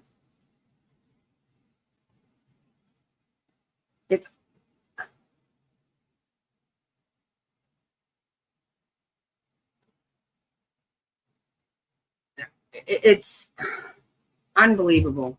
Unbelievable. And that you're really working hard to do things. Each time the chief speaks, it's the same thing. I hear the same message. I hear the same thing. I'm not hearing results. I'm hearing a lot of reasons, but no results. So it's a little. Oh, you know what I think of that chief? What I heard him do is cry. That's when I had to stop listening to him because he pissed me off. Who the hell are you to cry about what? Because your fucking job's on the line? I certainly hope it is. A little frustrating. This should have never happened to my son. You know, I have my son's still alive by the grace of God, but he's not the same. He's not the same kid, and that's yeah, he's healed from his physical wounds, but he's not the same son that I knew, and I pray that he will be one day. But this is taking a toll on him mentally. Of course. And he's not even in the country. I can't. It's not like I can go drive an hour or take a flight domestically and see him. It's very, very difficult, and I don't think. I know a lot of the parents understand that, but I don't know if the police or the council and stuff realize that, So I just want everyone to know. You're absolutely right. You've had to lose a son. Your son's had to lose his high school. The consequences here have been astronomical. By the grace of God, he is alive. Can we go back to what happened after August 18th? How long was it between August 18th and when you decided he is not safe in the country? So after that attack, I was like, there's no way you can go back to that school. Mr. Ryan actually sits next to him in English class. Here's another frustrating thing about the schools. I didn't, I called up and said, hey, what options do I have? I don't feel safe having my son come back to that school. This is after the attack? After the attack. And I was told that, well, because I told him, I said, this kid sits right next to him in his class. And they said, well, we can separate him and have him sit in another part of the room. I was like, when I heard that answer, I was like, okay, these guys have no clue. I reached out to the superintendent. He was on vacation, so I got some other gentleman. Sit somewhere else in the room. Are you kidding me?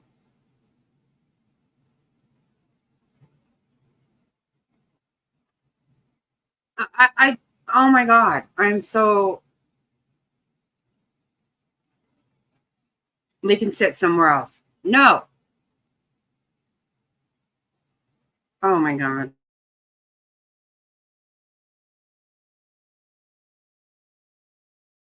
And I still wanted to know what kind of follow-up I was, did they ever, contact those parents? Like I asked, I was trying to find out if that ever happened.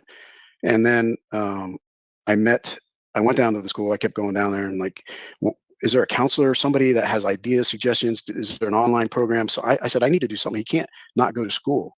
Can he still be on the swim team and go? There's all kinds of things. Nobody was giving me any advice. Nobody was giving me any help. And the most frustrating thing, and to this day, it still bothers me, is not one person at Perry High School. That's right, Perry High School. I don't care. They need to know. Said, you know what? I'm sorry for what happened to your son. Not one person. And when I met, my final time I went there, and I met finally with the principal, and she sat and talked. So we were sitting there in the room, and she's like, "Okay, so what's going on?" I'm like, "Really? I got it. You don't know what's going on? I got to explain to you." And I told her that. I said, "You know what? I'll walk through this if you need to, but I'm really disappointed that you don't know." And I said, "You know what? Not one person's even showed any empathy for what's happened and said, you know what? I'm sorry what's happened to your kid." And then right then she goes, "Oh, well, I'm sorry for what happened to your kid." I said, "No, no, no, no, no. You don't get off like that. That's so insincere and fake." I said, "I don't even want your apology. It means nothing." And I basically, I walked out. I was just like done. So that's when I knew he couldn't come back. And I could not keep him in Gilbert because he was still getting threats after the fact. And everywhere we went, he was paranoid. Couldn't leave the house. If he went to the gym, he'd have to come with me. And kids would say stuff. They were spreading rumors about him that were false on Snapchat and stuff. And I'm going to follow up on those rumors too, because that's defamation of his character. They're not true, and they affected him psychologically greatly. So there's so many things, Billy, that are going through my head, and emotions and things that happen I'm so upset about. But I think it's pretty clear, just in our conversation, that the school failed miserably and the police department failed miserably. And there needs to be accountability for that, because there's other kids that have gone through the same thing. And my son even told me that there's a kid that went to his school that was so embarrassed and so humiliated, he didn't even tell his parents. And to this day, maybe we don't know. Maybe he hasn't. And these are the kids that wouldn't surprise me to come and do a school shooting or something, so we have to be more aware. The schools have to be more involved. And I don't know the rules and the regulations, but I'm slowly finding out the things that they need to do. But they totally dropped the ball, in my opinion, with my son, and provided no options. I had to do the research myself. Luckily, his mother lives overseas, and we both agreed that would be the safest place for him. And it broke my heart. I've raised him my whole life, and we're best friends. He's not only my son, he's my best friend. And the day I sent him on that airplane, I lost it. I just, I'm sorry. There's no sorries. So that's why I'm committed to doing this. I probably have an advantage because my son's not here. And so I don't have to worry about any kind of retaliation or stuff. Because I have talked to some parents that they want their story to be out there. They just don't want to be identified or known because they still have kids that go to that school. As a matter of fact, I talked to a parent the other night, and they pulled their kid out of Perry High School because they were in the same class as Ryan, and they didn't feel comfortable. And then I hear stories like, "Oh, he's out at the car show. He's going up to Flagstaff skiing and stuff." And I'm like, really? Where's the parents? Where's the accountability from these parents? So there's a lot of things going on. There's a lot of emotions going on, but I'm confident when this is all said and done that we'll be able to fix it as a community. We'll be able to get the right people in the right jobs to care for our kids and do the right thing. And I just want to thank all the parents in this. Right. It is so heartbreaking.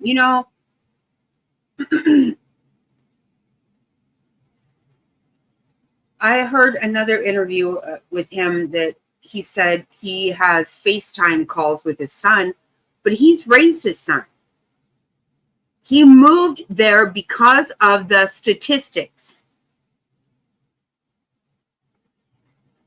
Doing everything for his son. And it's just, oh.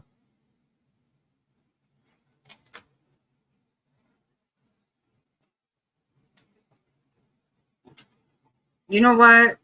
Try me. I don't know at all I don't know how to do any of that. But I just forgot, and I might be able to.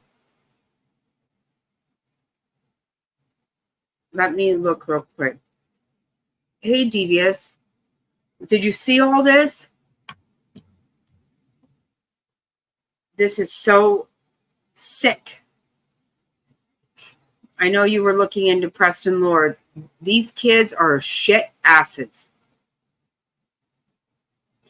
And I'm telling you, I've been saying all night. I live right here near these parents. Bring it on. Bring it on.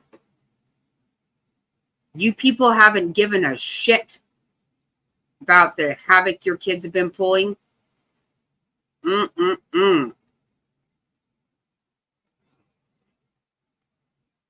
Super, super, super duper moms out there.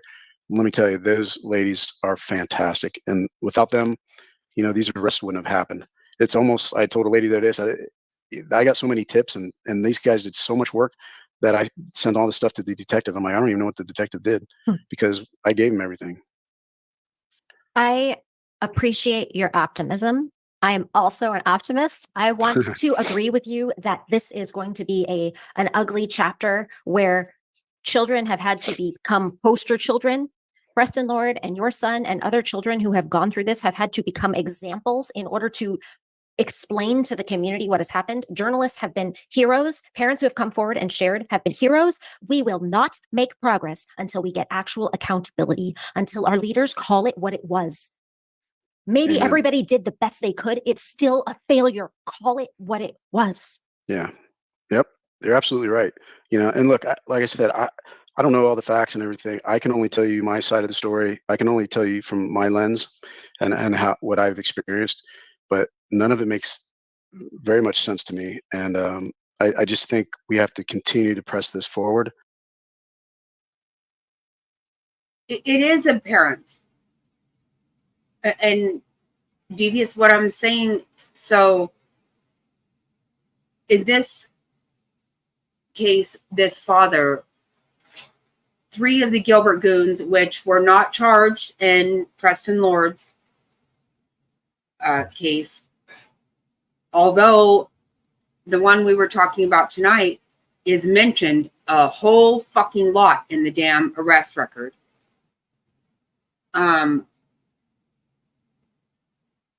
When he was finally sentenced to 3 years probation after kids were moved out of the country, unalived themselves, him admitting to beating them with brass knuckles. He's involved in armed robberies. 3 years probation. The day he was sentenced, he was fucking arrested. And it's on the table whether that's going to be a violation of his fucking probation. What the fuck? And his mom is saying none of this is true. He admitted to it. He fucking pled guilty. He admitted in January. In January, he admitted to being part of this group. In May, he fucking pled guilty to these assaults. And his mom's still running around here. Stupid fucking bitch. If she was a mother, maybe her kids wouldn't be fucking thugs the way they are. And I'm saying this as loud as I possibly can, Alicia Tidwell. We live in the same proximity. Let's talk.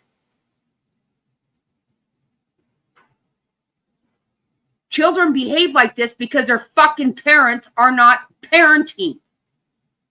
It's fucking gross.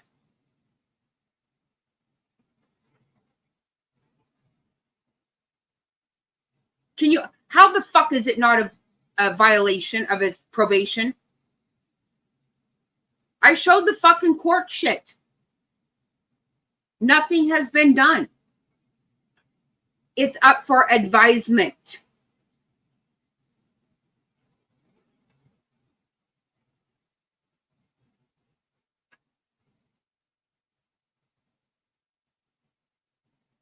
Exactly. Let's just be very clear here, okay?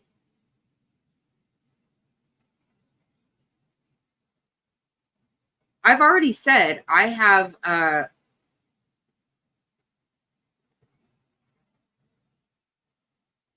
record myself.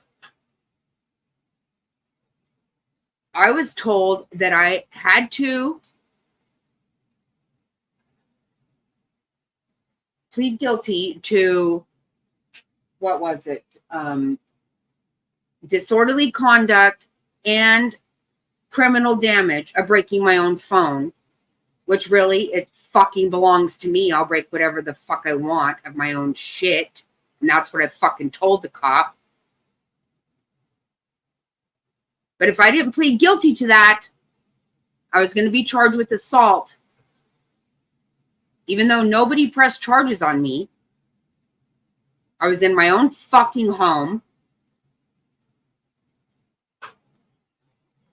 because I admitted to spanking my adult daughter's butt because she was not behaving herself. There you go. I was told I would spend 30 days in jail. These fuckers haven't spent a day in jail.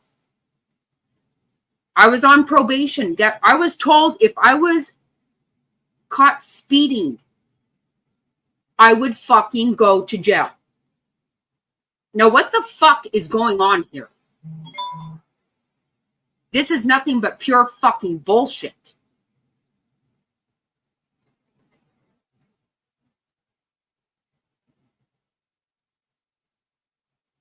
Right? You know what they said to me? My attorney said 5 of 6 of the prosecutors would say, look, she's never even had a traffic violation her whole life. She's never done anything. This is ridiculous. But he said there's one that, well, the day we go to court, she will throw assault on there. And sure as fuck she did. And they said I 100% would go to jail. I would literally spend time behind bars. But these fuckers, nope. And he's arrested that very night. And I played it earlier. That fucking cow. Sorry.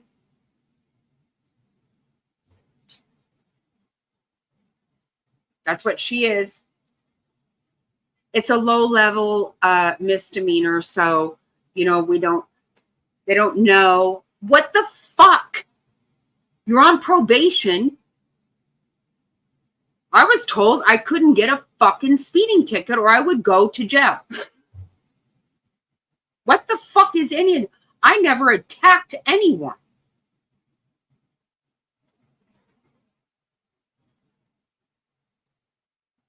These stupid motherfuckers had a helicopter over my fucking house. Are you kidding me?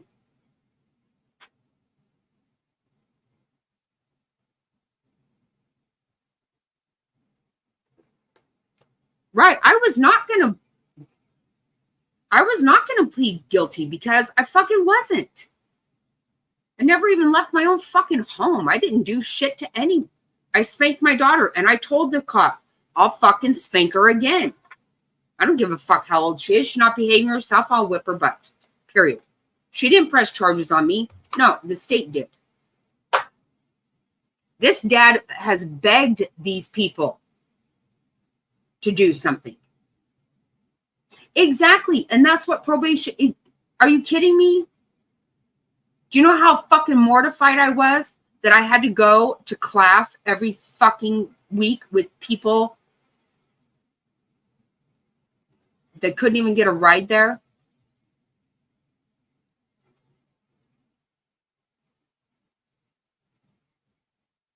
I fucking put my car for a year.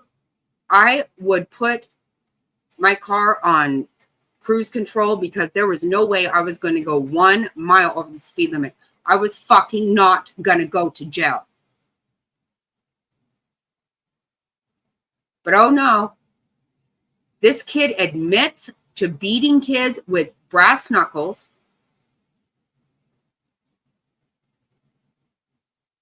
And that fucking cow says, oh, this is norm, you know, this is what normally happens. Really? To who?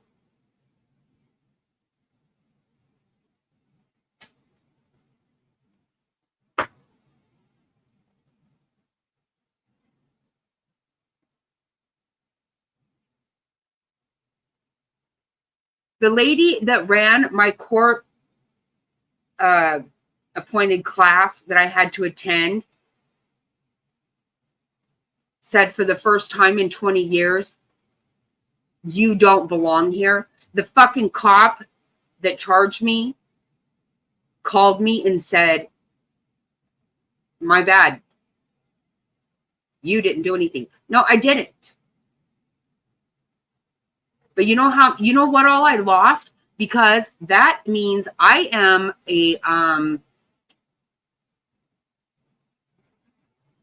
I was convicted of domestic violence somehow.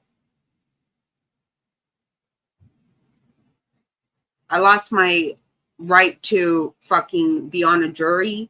I lost my concealed carry license. And these kids just are allowed to keep doing it and doing it and doing it and doing it and doing it. And I'm in the same motherfucking county.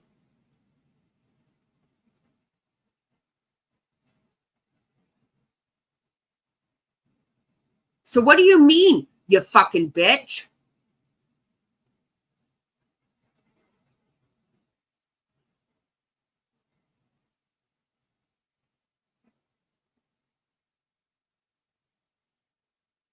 No, that's exactly right. You know what? This is what I'm saying. When people say, oh, Miranda had no right to go to Michelle's court. No, we have every right to sit in every fucking court hearing there is. We have a right. We have a responsibility to do this. To know what the fuck's going on.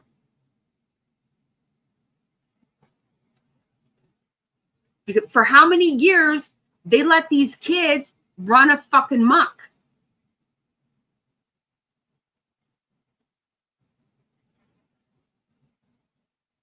It's fucking bullshit.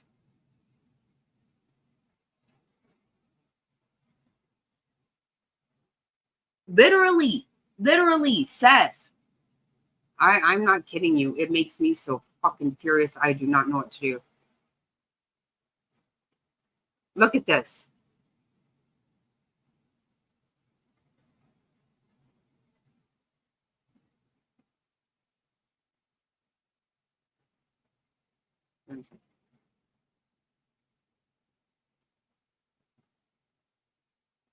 Look at this.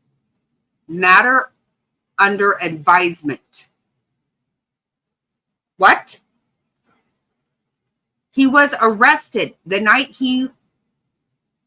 the very day he was sentenced, hours after he was sentenced.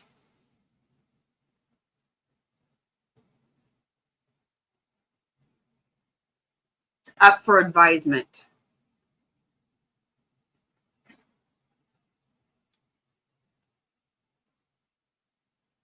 But guess what? This prosecutor who is up for election right now, please, anybody in Arizona, listen to this. She's up for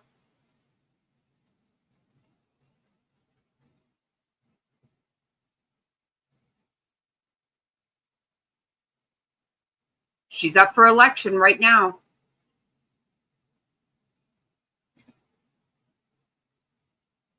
And she was reported to the state board because she withheld information when she chose to charge a woman with negligent homicide. She withheld information that showed that woman was not negligent. That woman is right now suing the county for $7 million. She better get it. She better get it. She ruined her life. She had no problem doing that.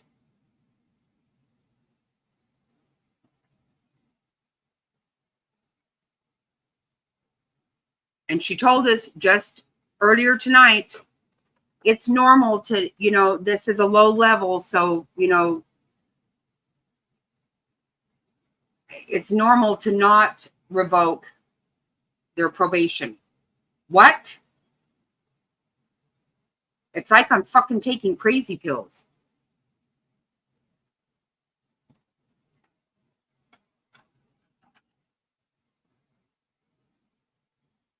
Walked out of court and got locked.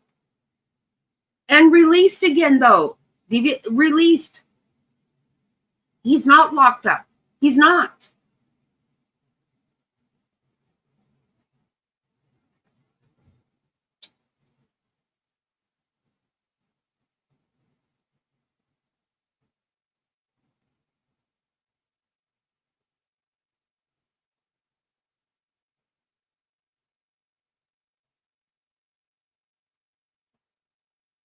We have a cop who is being investigated with Adderall affairs, still working and lying on the stand.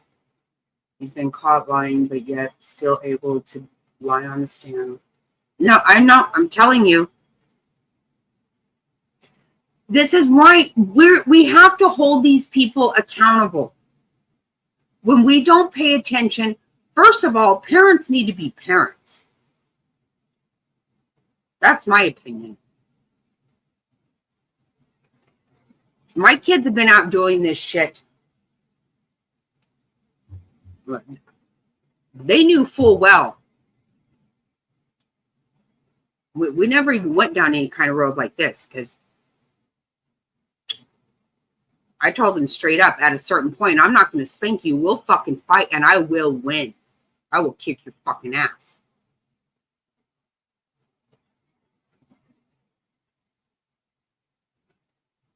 No way.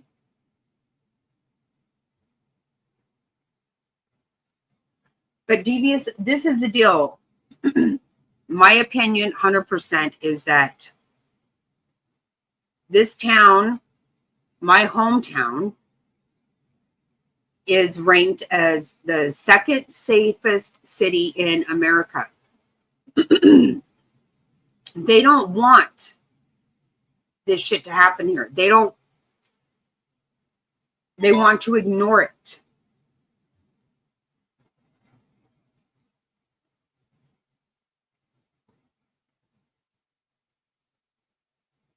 Right? No, I sure did not. No, I raised amazing children.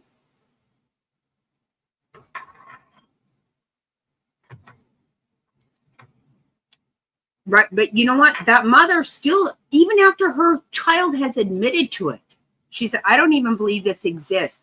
I know my kid. I know he didn't do it. You know what? Again, I tell you, let's talk, bitch.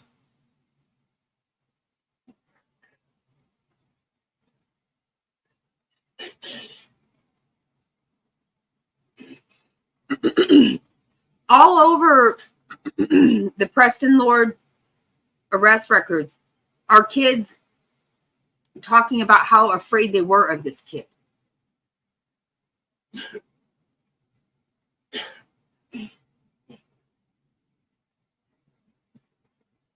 Exactly.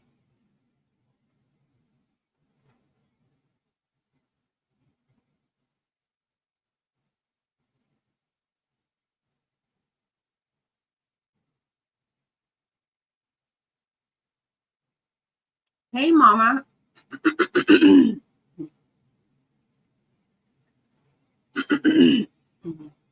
I wasn't going, I still can't go. I can't put myself on camera. I can't.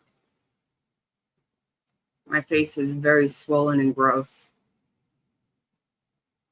Taken a lot longer to heal than I expected. But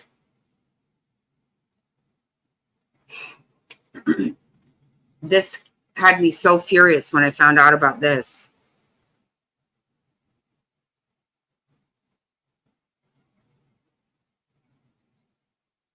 Can you imagine? Devious, the story I read tonight from Daily Mail says that, you know, this kid, we were listening to his dad earlier, that kid was sent out of the country. He sent his kid out of the country. He couldn't keep him safe here. And kids have unalived themselves because of this fucking group.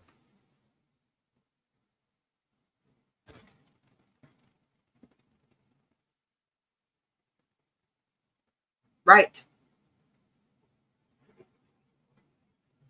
One of those kids, why won't my fucking phone work? I swear to God, I'm annoyed like no other.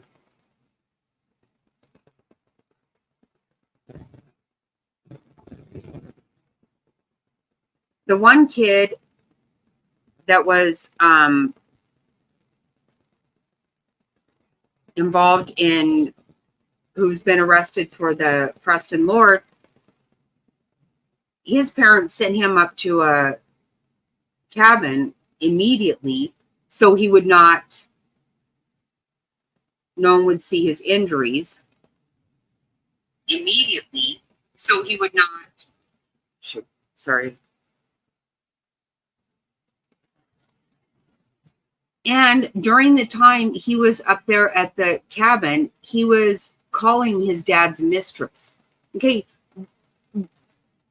This is the kind of shit we saw with the Crumleys, right? The parents had all kinds of bullshit going on in their life. They couldn't be bothered with their child. And he goes and shoots up a bunch of kids at the school. This shit's fucked up. You know what? You don't want to be a parent and you're causing havoc to everybody else in society. It's unacceptable.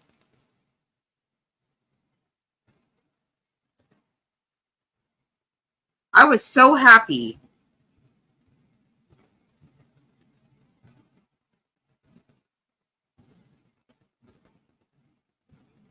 I was so happy when they were charged.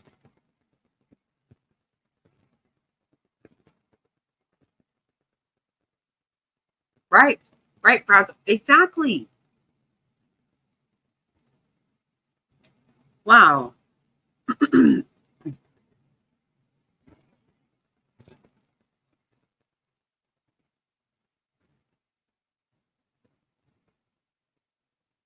I thought I would be allowed. Last month I made my $100 threshold. I thought I'd be allowed to gift again.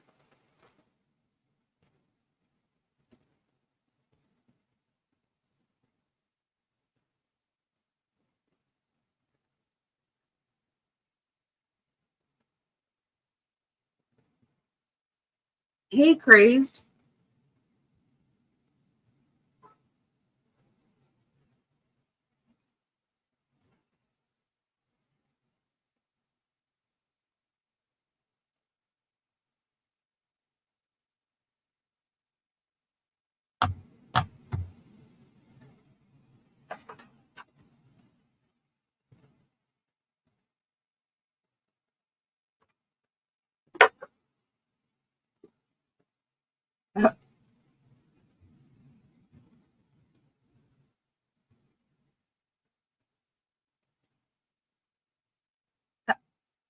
I know you were trying me. That's why I was trying to do that. My phone earlier would not even, I have to do everything from my phone. Because I don't know how to do this shit here. Oh, did you? Oh, stop it. Mom, I need to see that. I need to see that.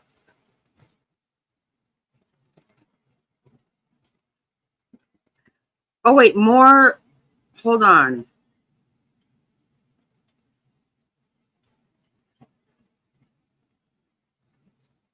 Yeah, you better. I love it. She's a little diva like her mom. She likes her nails done, and I love it so much.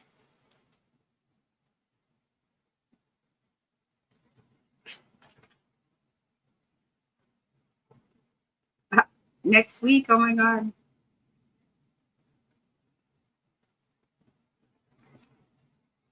Oh my God, Mama, I bet they are. I'm just like more on Chelsea Grim. Okay, did you know?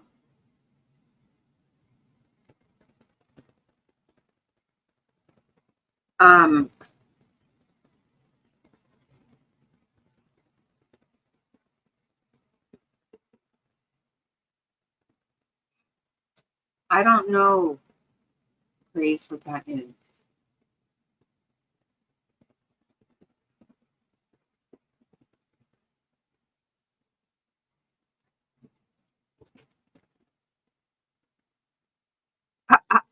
I love it so much. Well, you know what though, Mama? She plays beautiful piano, and so she really does need to have the nails on that. She is a prissy little girl. She's gorgeous.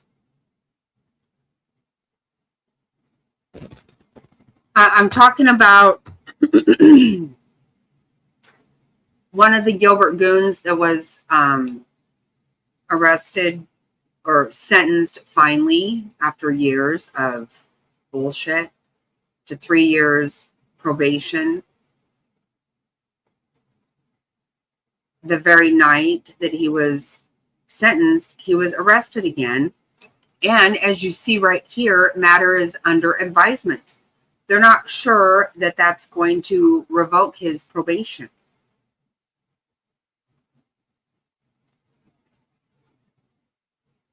What? What the fuck? He shouldn't have been given probation in the first place.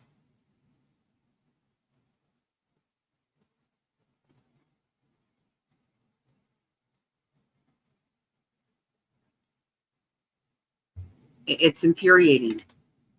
But yeah, I will tell you guys, so Mama's a Boss sent me a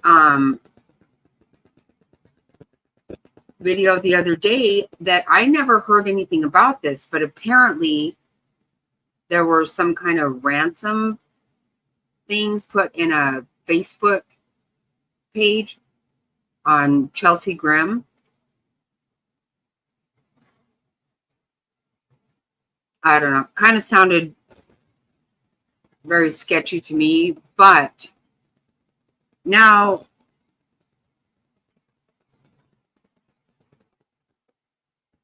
I don't know, there's a new, right? I never heard that before.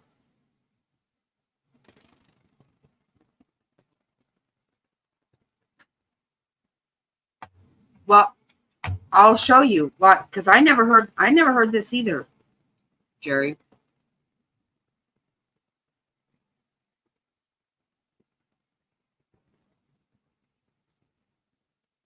Isn't that wild? Everything about that is so fucking weird. It's all sketchy, you know.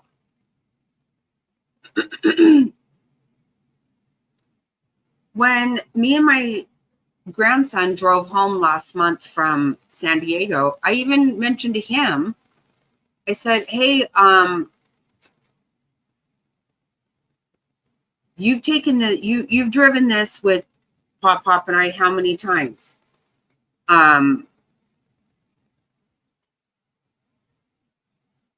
Like, it took her 4 days to get from San Diego that to Phoenix. That by itself, in that drive, I don't even know where you stop to stay the night, like 4 nights.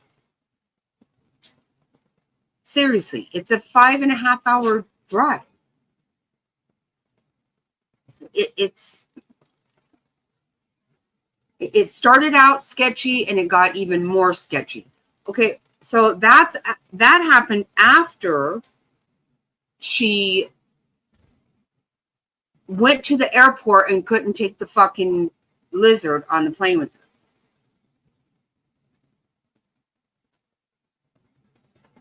Right. Me too. Yes, there's something about that. There is definitely. First of all, why are you not on the first fucking plane? I mean, there's so much wrong with this. It's weird as shit. And then I did get a video recently sent to me about a serial killer in that area. I don't know. This is where we have it's the same town where we have our cabin.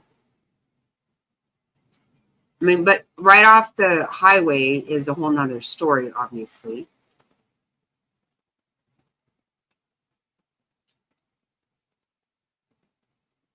It's in Ash Fork, Arizona. Yeah.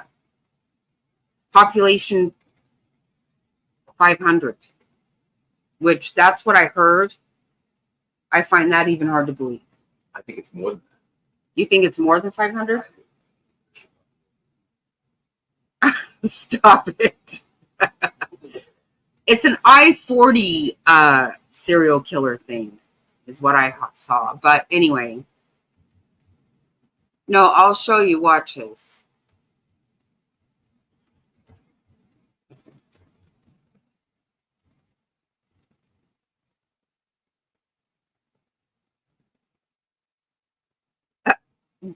No, we're not doing that.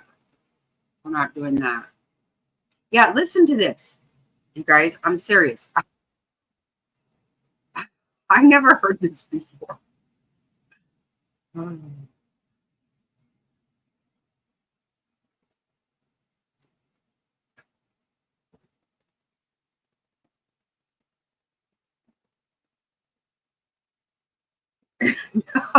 I didn't say there's one by.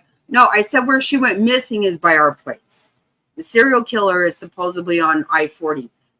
I don't even know if there really is. It's some fucking TikTok shit I got.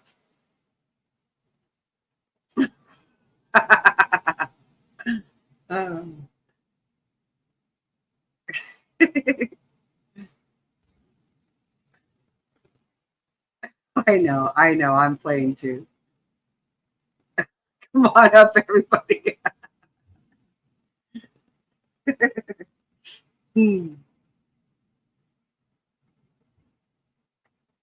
I say trust nobody nowhere.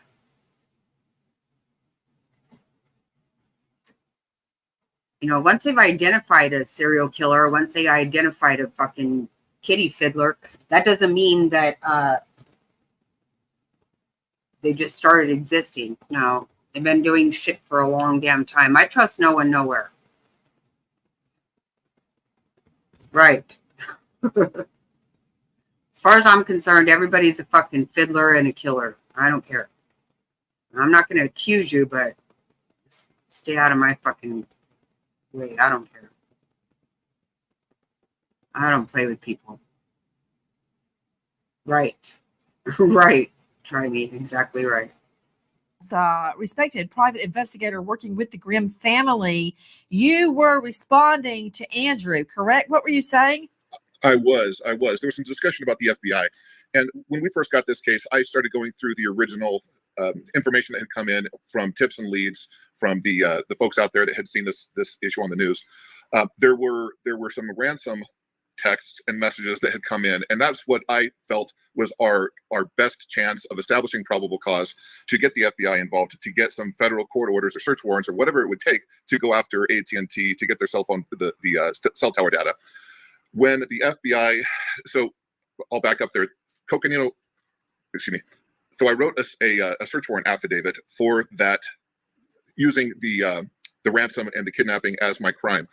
Presented that to Coconino, and then found out that they had had a conversation with the FBI previously, and they had reviewed the ransom requests that had come in, and determined, based on their training and experience, that these ransom requests were bogus.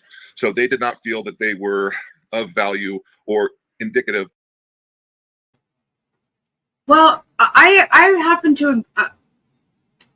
I'm going to assume that they probably weren't then, right? If the FBI said they look bogus,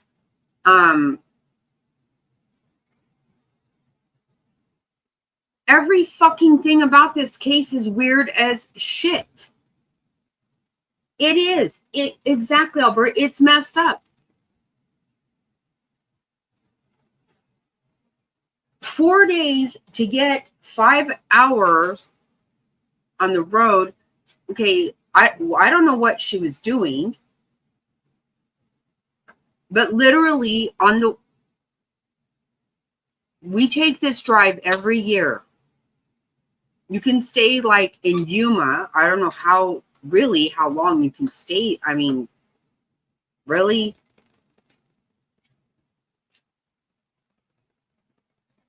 I mean, right. And then when she was in, how do you say, okay, I'm getting ready, I'm headed to the airport, flying home for a wedding. She gets there, finds out she can't take her lizard. Then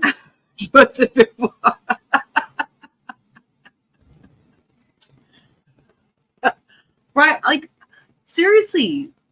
I told my grandson, I'm like, okay, look around. Tell me, where the fuck would you even spend one night on this trip?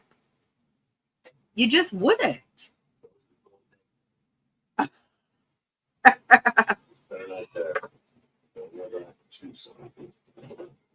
I mean, seriously.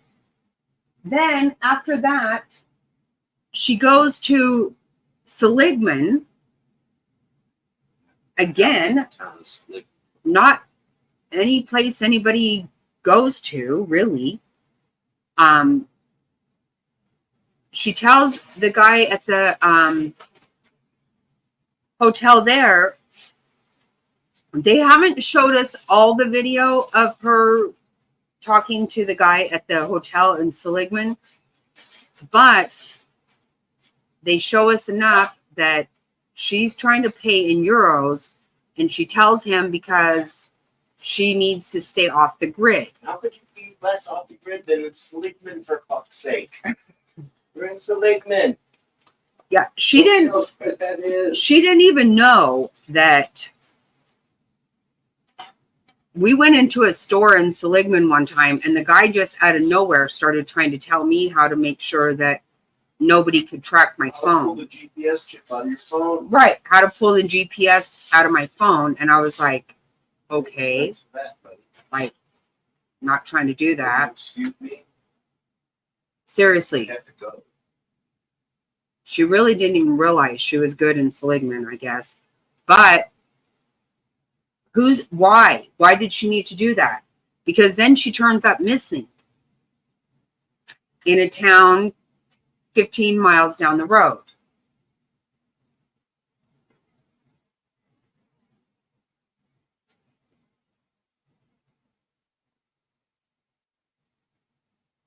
I thought it was some. I thought so too. Well, I don't know. Crazed. Me and Queen drove up there.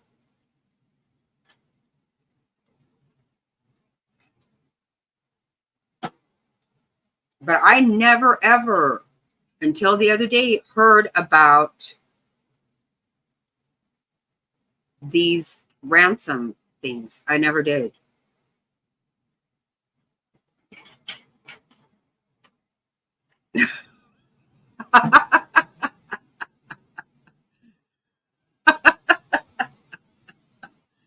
Me too, Jerry.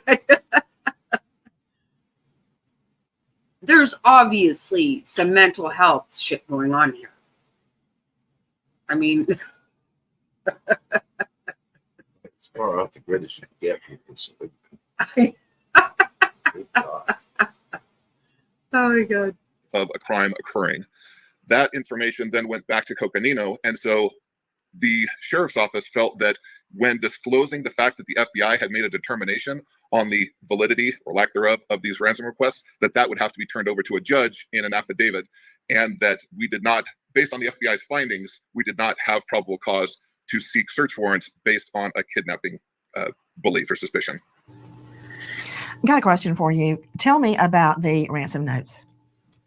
There were a couple of messages that came in, I believe, on. Oh my God. Yes, very clearly. Queen. Alberta, I will tell you that Jerry's already said it here on my panel, and we all concur. We are all on the spectrum. You know, some people are on different levels, but absolutely every one of us. 100%. No, nobody gets out of this free and clear on that one. Nope. Not at all. I'm just saying there's something very weird with this whole fucking story, period. By Scottsdale and opened up a little pot dog. Oh.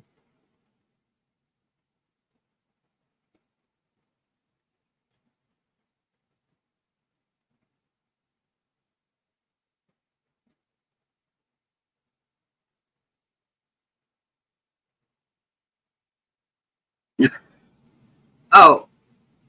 Hey, I'm right there with you. I'm batshit crazy. We all know that. But I can get from San Diego to Phoenix in a day, in less than half a day.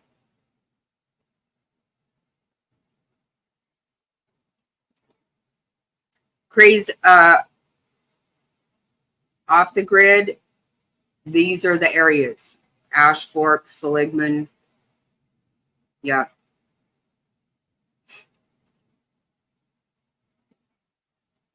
Facebook or WhatsApp to one of the tip lines and demanded money, and that's about what I know about them. They were sent off to the FBI. We are not in possession of any reports from the FBI or any information on how they what made did the that ransom determination. request say? Something along the lines of requesting money for her safe return. So asking for money for her safe return. And that was directed to just basically a tip line or an online forum? It came in on one of our sources via, I believe, a Facebook message or a WhatsApp message. Was there anything in the ransom request to indicate special knowledge about Chelsea, like where she was, the name of her bearded dragon, something that only the kidnapper would know? There wasn't, and perhaps that was part of the determination that the FBI made to invalidate the request. Getting information out of an ongoing investigation from the feds is next to impossible. To Zara Barker joining us, investigative reporter, Fox 5 San Diego. So Chelsea tells her parents she may not have good cell service while she's camping. They don't hear from her for several days, and her parents report her missing October 4. I want to get back to the shredded tires. If anyone can tell me about the shredded tires, I want to hear about that, because that sounds intentional, like they were cut with a knife.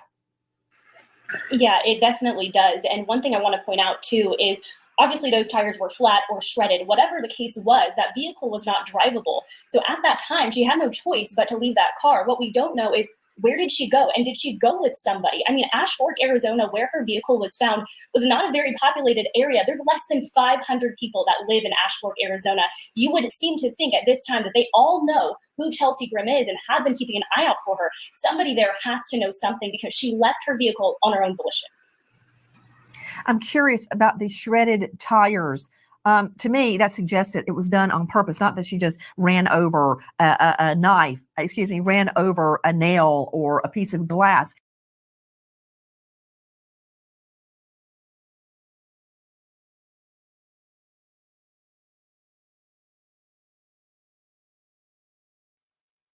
Yeah, that was the first I heard of any of that. Yeah, I'm with you, Alberta. You know, I got me all kinds of problems, but I absolutely ask God's forgiveness on multiple times a day.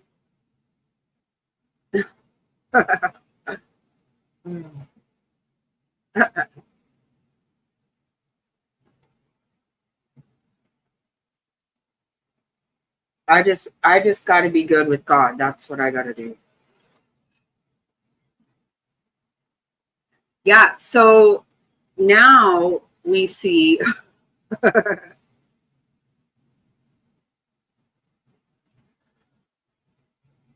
my son said to me when my grandson 13 years ago my daughter was in labor with him, my son said, "Mom, can you just be normal for once, just for your daughter?" And I said, "Clearly I can't be normal even for my freaking self, okay? No, I am who I am. Get over it. I'm not going to change. I don't know how to change.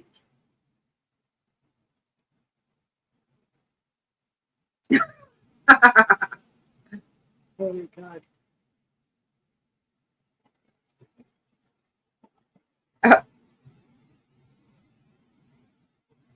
Yeah, if I knew how to be normal, I'd fucking have done that for myself a long time ago. But that ain't happening. Oh, you're so sweet. I love you too.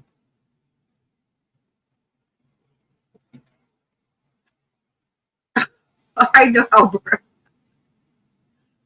I know, I'm telling you. My son has said to me, you know, Mom, I'm always going to have your back, but you're not always right. Oh, I love you too, Trini. I do.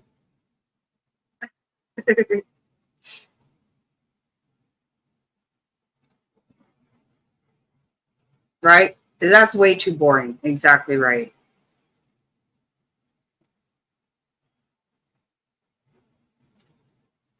I know, me too. Oh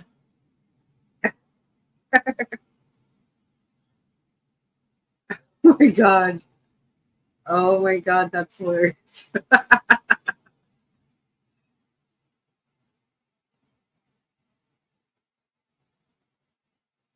Oh my God. That's hilarious. So I will say, so that was a 4-minute. Now, Nancy Grace did just 7 hours ago. She did a full thing on it. I don't.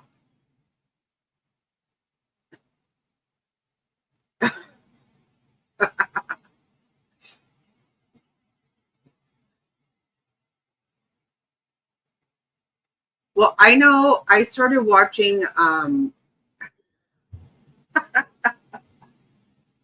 I literally pulled this out of my ass. When I started watching that show on MTV, the catfish thing, I said to my son, I think you were a catfish. And he goes, what the hell are you talking about?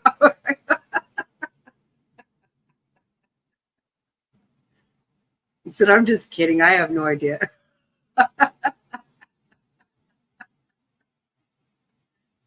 I just learned the word, so I wanted to say it.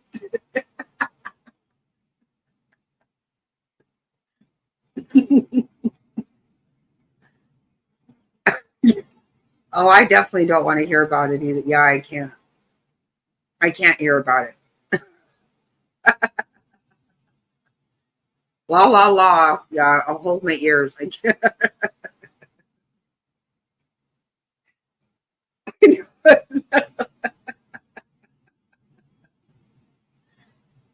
Marks above his bed. I freaked out. There were a lot. Thankfully, it wasn't how many people he slept with. Oh my God.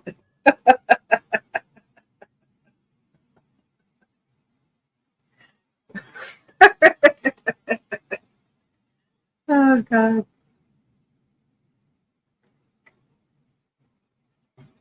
That's why when I hear anything, I'll just start saying it. But when I heard about the whole Netflix and chill, I text all the kids and said, we're just up here at the cabin. I'm just Netflix and chilling. They were like, do you know what that means? And I go, yeah, I'm totally kidding. Just found out what it means. When I say it, I literally mean that's exactly what I'm doing. And then I was like, how do you guys know what that means?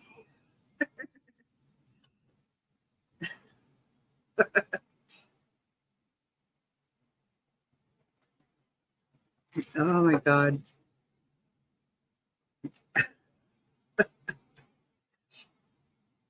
Yeah, if I hear you know what? They never, when me and Fig and Beck went to DC to see the cherry blossoms in bloom,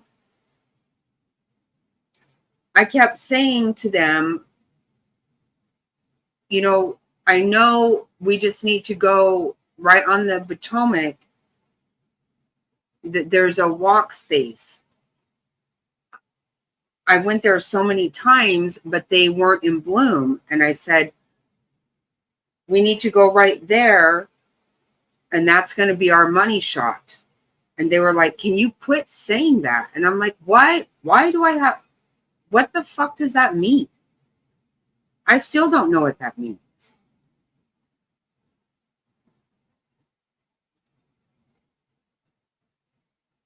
The whole trip they kept saying, don't say that again.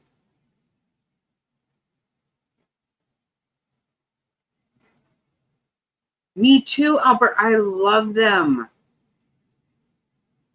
That was on my bucket list, to go to DC to see the cherry blossoms in bloom. So many times, Mr. Snotty and I would sit right there on the Potomac, and I would say, I want to be here when they're in bloom. And we finally did it. So I don't understand why I couldn't say money shot. They act like I was embarrassing them. They said, quit saying that so loud. And I'm like, it's a good picture. It's when a guy comes in. Really? That's a money shot? What do you mean?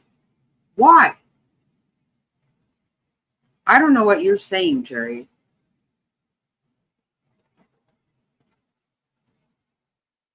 Why is it called? Why is somebody coming a money shot?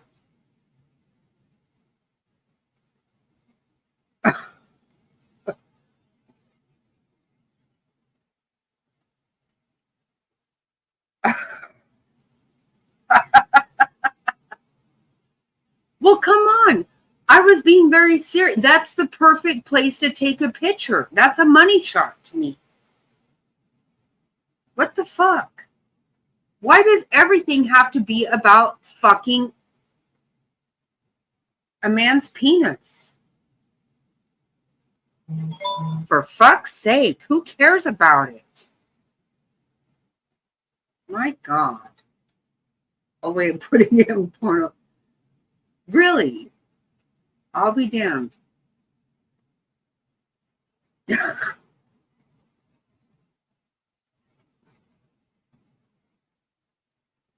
Money, that's just a good shot.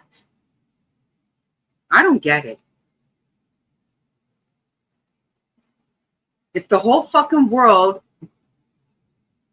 has to fucking revolve around a man's penis, I'm fucking sick to death of it. You know what I always say? I can't deal with that. Not everything I do has something to do with the fucking orgasm, for fuck's sake. Christ. Go through menopause, because literally nothing I do has to do with the orgasm. I could give two fucks about it.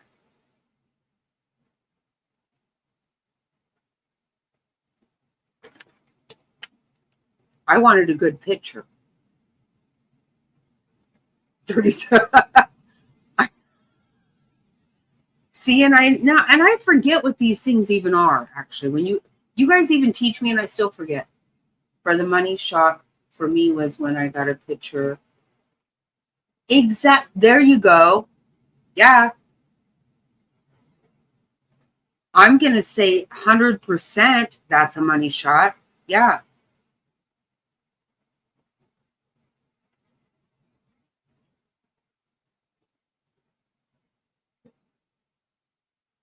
They acted like I knew I was embarrassing them. They were like, quit saying that so loud. I'm like, I don't think anybody else here thinks what you're thinking. They're like, no, everybody knows. Well, if everybody knows, I didn't know. I didn't know I couldn't say that.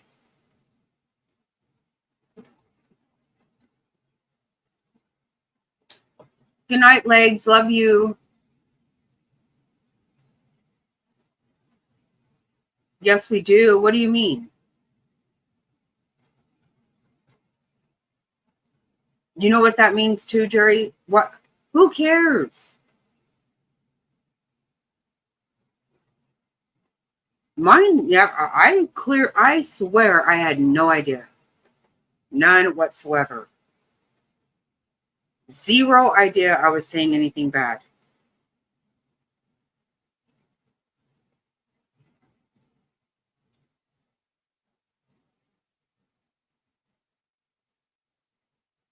When I see something, when I hear about something funny, I just start saying it. But that time I was being 100% legit.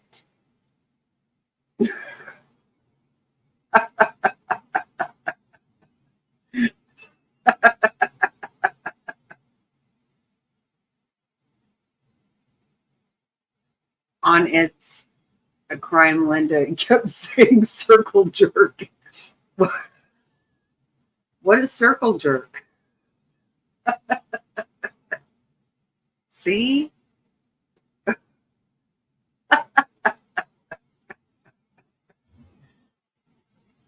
Right, wait, I'll laugh about, well, I thought I was pretty funny when I called my son a catfish, and then I could, and then I can't even finish talking about it because I'm laughing. He's like, what the fuck are you talking about? Because I just had barely learned about it. Sometimes I learn about shit by myself, and so then I just have to say it to them. But that was not one of those times.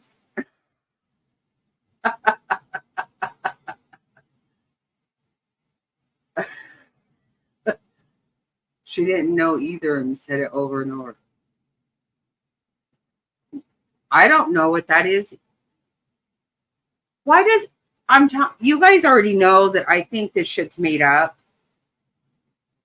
I don't think all these, I feel 1,000% confident that biscuit shit is not real. Nobody's doing, I know people are lying about that stuff. She's talking about,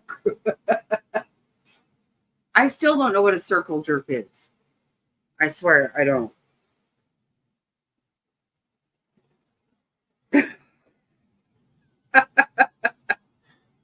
Queen sent me this. Well, I think it's called a soggy biscuit. I saw it on a show, and so I looked it up. Alberta, it's called a soggy biscuit. I think. I could be wrong. Very little. Okay, circle jerk. I'm sorry. We do live in a sick fucking world. You think people really do it? See, I think they're lying, Queen. I think they are lying. Yes. So this is what I understand this to be. I was watching this show on Netflix, I think. I don't know what it was, but it was a series, and it was called The Cabins. So these people would go, it's like some hookup, dating kind of a reality show, whatever. Anyway, they talked about a soggy biscuit and everybody was laughing, all this stuff was happening. And I was like, what is that? Yeah, be scared. Be scared. I mean, be scared to Yeah, Google it. So basically what it said is that it's some kind of a game that you sit around and people ejaculate onto a biscuit, the same one, and then somebody has to eat the biscuit. Now, I think that's a lie. Okay, I'm sorry. I know you say it's real, but people do lie. I mean, I don't lie, but you cannot convince me that there's any way. That's not a game.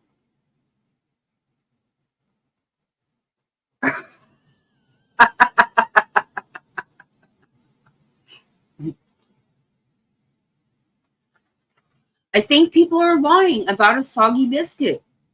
Love Louie. I think they're lying.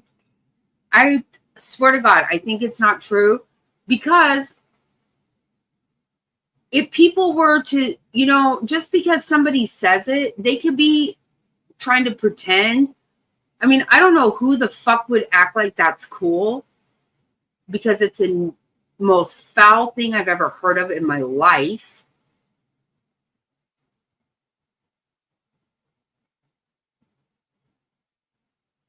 I'm going.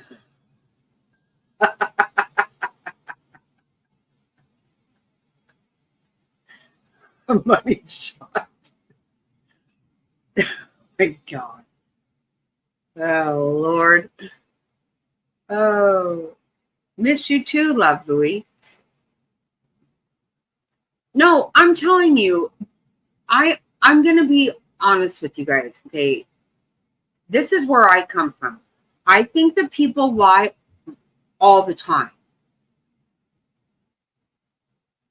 I'm just not, I can't lie.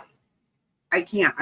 Sometimes I even tell myself, I'm not going to, seriously, sometimes I tell myself, I'm going to lie about this. I try to talk myself into it, and I say, you know what, then I have to say, okay, I'm not going to tell the truth. Then I'm just going to not say anything. I try to go around this, but inevitably I can't help it. I've told my kids, don't get too excited. When I die, you're never going to open up this big closet of fucking skeletons, because I can't keep my mouth shut. I tell everything. But people do lie. So I believe this is my reality. My reality is,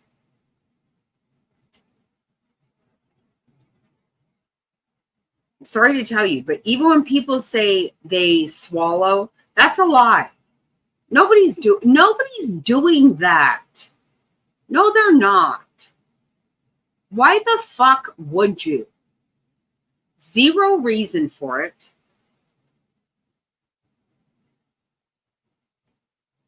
I mean, come on. They already fucking came, clearly. So what benefit does anybody on earth get out of you fucking swallowing that? It's not true. I think they're lying. Thank you, Lovely. Thank you. I think they're fucking lying. I'm not lying. I never fucking said I swallowed it. I fucking have always said 100% I have not, and I'm not going to. I'm fucking not going to. I don't care what that does for you. You have to figure it the fuck out. Because I'm not going to. Why would I? It's gross and nasty, and I'm not doing it. Ever. So, why would I? Okay, if I believe, which I do, if I believe that people are lying when they say they swallow somebody that they potentially love, their juice, cum, whatever. Why would I believe that you would take a room full of fucking people's stuff on a biscuit and eat it? What reason on fucking earth would there be to ever do that? What? To win a game? Well, that's stupid as shit. I think it's a lie. I believe 100% it's a lie. Nobody is doing that. If you are, then guess what? Stop it. Stop. Doesn't taste good, for fuck's sake.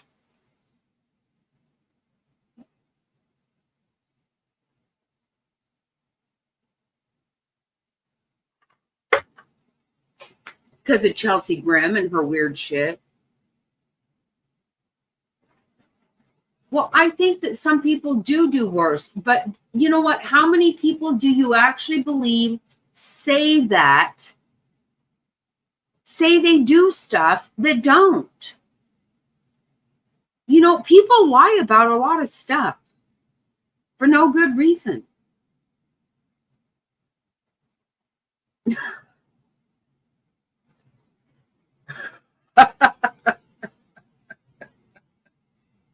Cross a Cabbage Patch and a Pillsbury Doughboy. Holy shit. I don't know.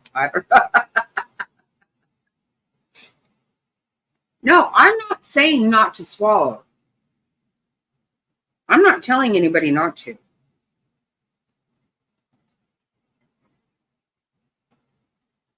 Oh my God, I just got a text message of Dr.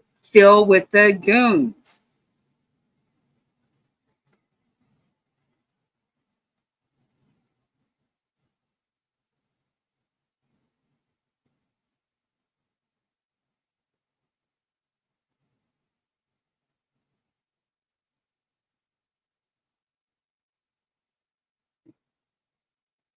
Wait,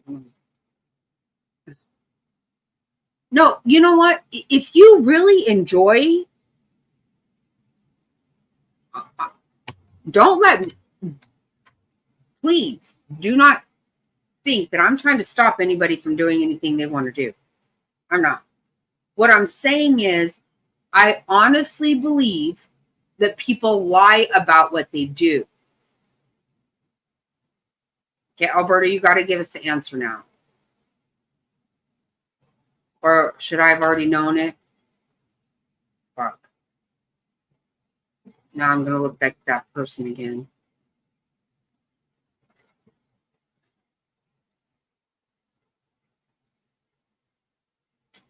No, I'm not saying, I never said anybody couldn't. I can't stop anyone from doing anything they want to do. I think everyone should do exactly what they want to do. But people, nobody should act like, oh, that's so good. I love it. To me, mostly you're probably lying. Nobody fucking just like, oh, that's just yummy. No, it's not. Seriously? I mean, I'm not going to lie. I barely know what it tastes, just a tiny bit, because I do not swallow, and I'm not going to. I'm not going to pretend I do. And whatever fucker, no. If that's what you need me to do, then fucking figure it out somewhat. No. That's not happening.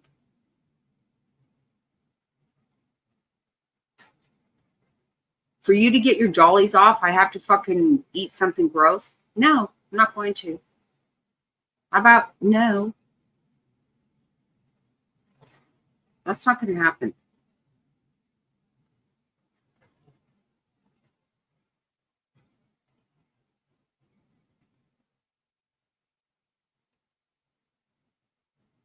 I'm sorry. Clearly I'm not trying to ruin anybody's good time. God forbid. No, people get their rocks off in a whole lot of crazy fucking ways. You know what? As we know, we got kitty fiddlers. Okay, that's not okay. Where do we draw a line that you know, maybe you got to fucking get your head somewhere else. It's about your head, okay? Again, that's another thing we probably haven't talked about here, but I will have to say to you,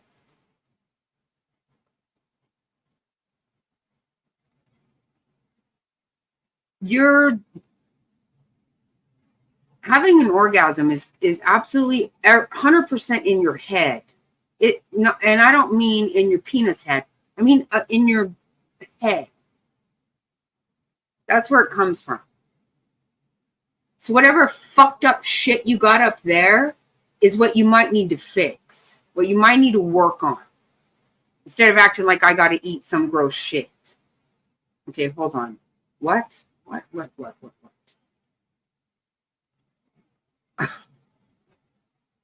missed the punchline twice. How? What did I do?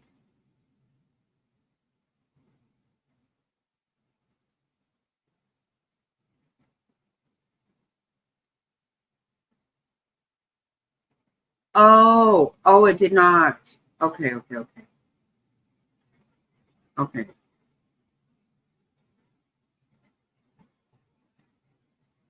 You did. Oh my God. Oh my God. Ew.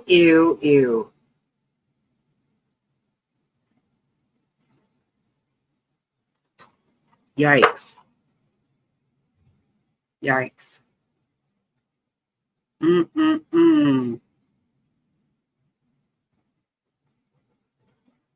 Well, that's the whole thing.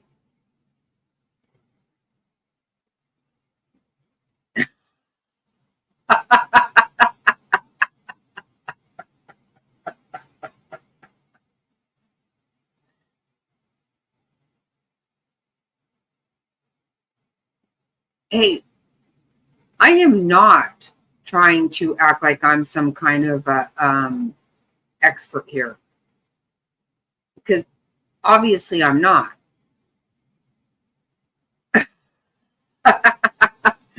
No, it did, but I was like, I don't see it. And then you're like, missed it twice. And I'm like, how? Oh my God. Oh my God. I'm not an expert on sex. I'm an expert on fucking knowing that people do lie. And they do. So when someone tells me that they ate a biscuit that a whole room full of people ejaculated on, I'm going to call bullshit on that. I don't care what anybody says. Okay, maybe some sick fucker did it once or twice. I don't know. Nobody wants to do it. Nobody wants to do that. And you know what? If that's a game you want to play, where do you fucking play that? You know what? If I know anyone, if there's anybody in my circle that wants to play that game, please let me know right now.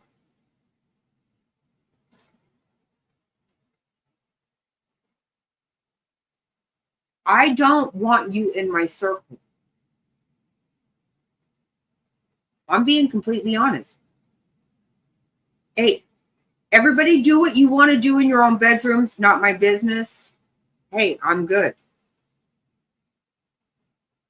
But if you want a group of people to play a game, doing shit like that, I'm out. I got lots of people in my life, and surely to God, many of them do not want to do that. Right? I mean, I can't be part of that. My ex-stripper aunt. But see, I bet she didn't. See, that's a whole misconception. My opinion, Alberta, is that's a misconception. Okay, now I'm going to go ahead and throw a whole fucking curveball right into my own thing. Okay. Maybe Bot would do it. Okay, I guess I was wrong. But I'm pretty sure she would have to be paid, which means this is not a game, it's a job, right?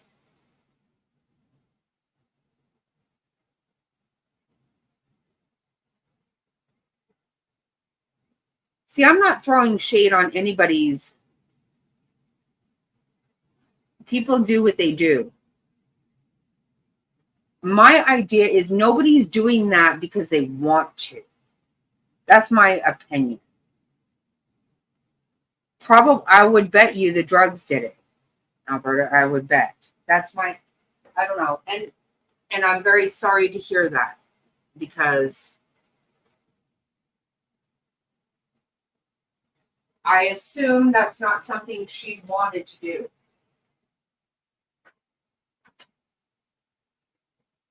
I'm throwing shame on no one. I don't throw shame on anyone. But I do believe that, you know, people do things they don't really want to do.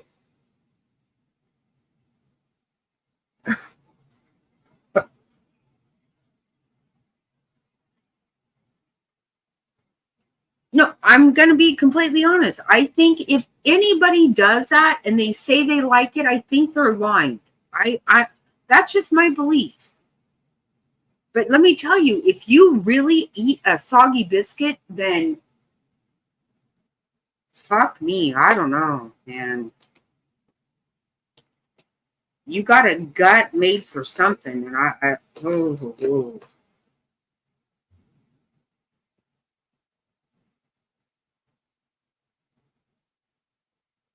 Yes, thankfully you did. Oh yeah, that's what we say over here, Alberta. You know what? We get some ab workout. We do. We laugh over here sometimes.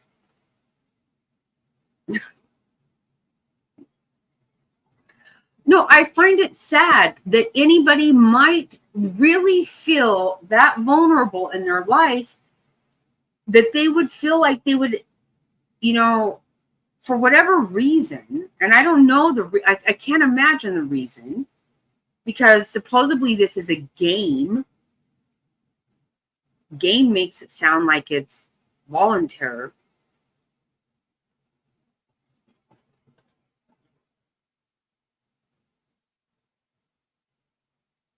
But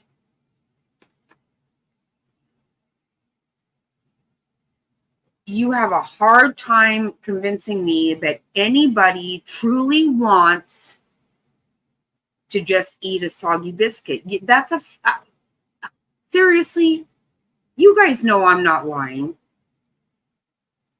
Oh my God. Stop it. Stop it, Queen. Holy, stop yourself right now. Oh God.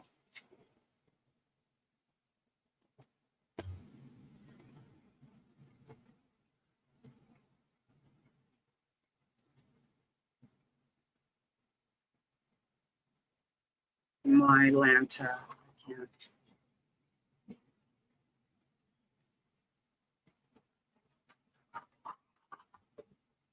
Wow. I'm going to pretend I didn't see that,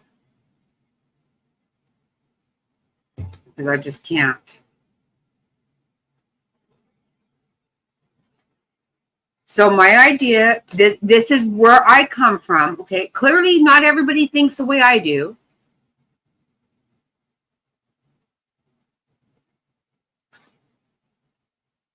She did try me. You're right. Wow, wow, wow. I cannot.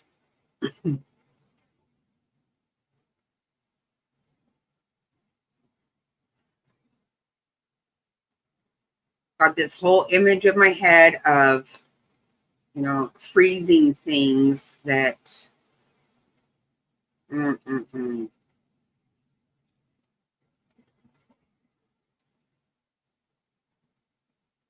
Well, what do you mean get my head out of the gutter? You guys are the ones telling me that this shit is real. And I'm telling you, honest to God, I think that It's not. Right? Ugh. I'm over here like, oh.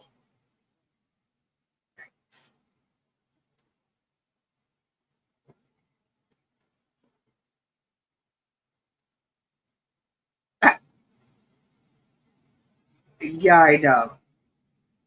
That's pretty much what I thought. But you gave that impression that maybe you had froze something. Yeah, hey, you know what? You do you. I just don't want to know. I want no part of anybody's things like that. And I just think that if people are doing it and pretending they like it, I think they are not being honest.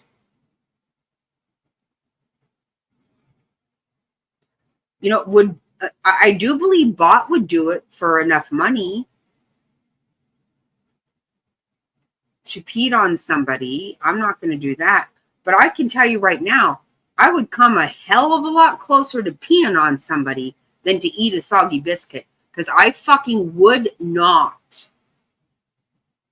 I would not even be involved with the makings of a soggy biscuit. I'm not even joking. I don't have group game night in my life does not consist of anybody ejaculating. You got to do that shit at your own by yourself. I'm not involved with group ejaculation, period. Biscuit or not.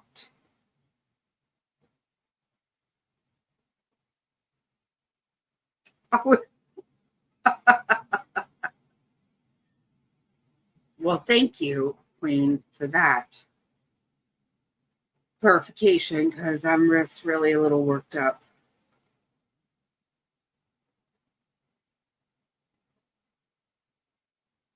Well, you know, we do know that she's nothing but a fucking, she does lie. And I am pissed off at her for acting like she can pipe up and say that Miranda can't go to a court hearing. Miranda can go any fucking where she wants to, Bot. And you are a liar. Whatever has happened to your daughter, you did to your daughter. You're a liar. And I cannot believe that anybody listens to a fucking thing you have to say, but whatever.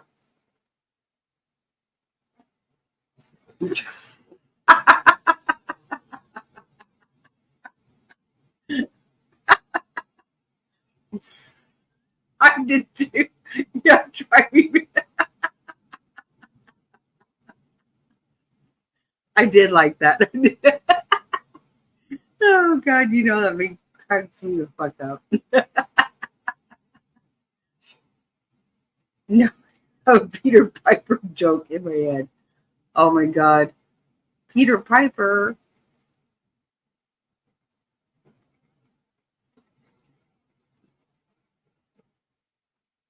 Exact. Right. It takes everything I have to listen to Bot say anything. She is 100% a liar. So sick and tired of hearing what everybody did to her daughter.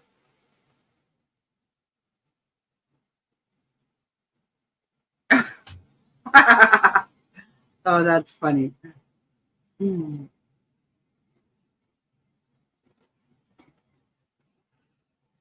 my God, that's too funny.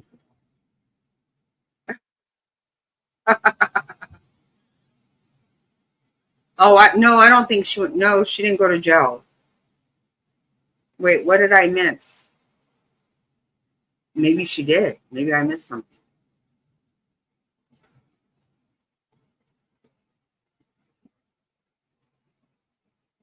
No, my understanding is everything didn't go well with her and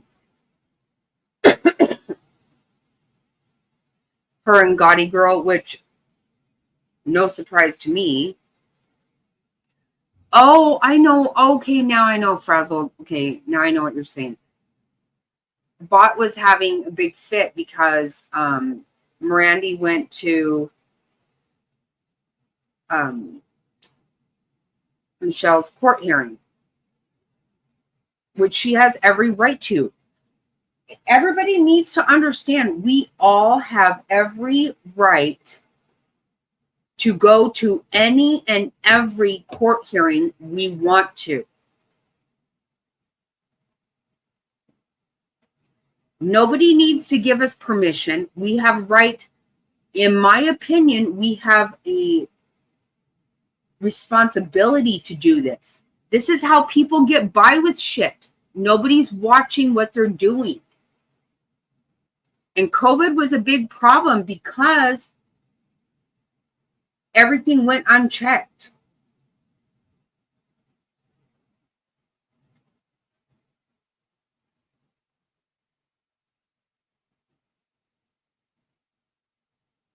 Yeah, apparently things went bad. I don't know for sure what happened. I don't know.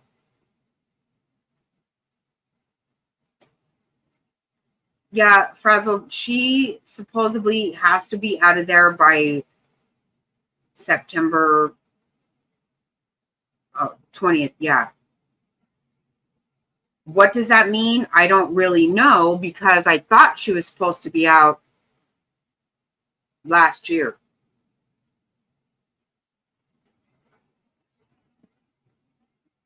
Why does she have another? See, none of it makes sense. Nobody gets held accountable. I'm telling you.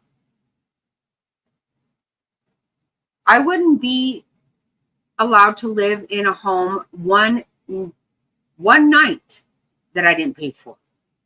I don't know how the fuck any of this happens, but it drives me batshit fucking crazy.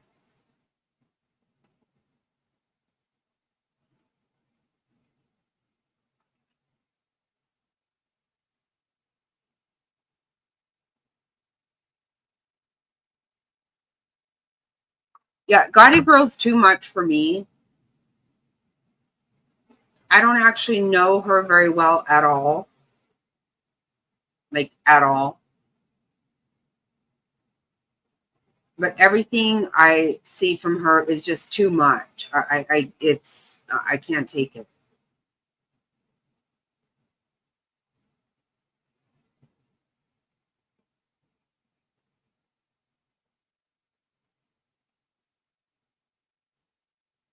Queen knows her on a personal level. I don't. And I'm going to be 100% honest right now. I don't want to know her on one because what I do know of her is just more than I have the wherewithal for. I don't have it.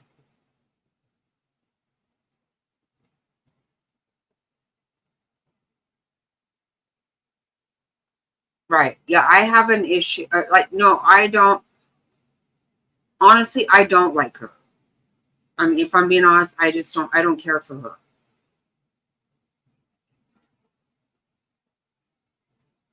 Oh, Frazzle, the people going after Mirandy because she went to the court date? Seriously? Frazzle, somebody showed up at Mirandy's home. A guy showed up at her home. She was in the pool and her husband saw it on the Ring camera and called her and said, hey, turn around. There's somebody right behind you. Seriously. And he tried to act like he owned the property, which she knows he doesn't because her family owns the property.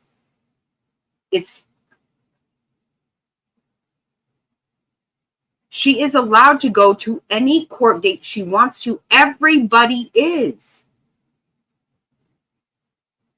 That is our right as citizens.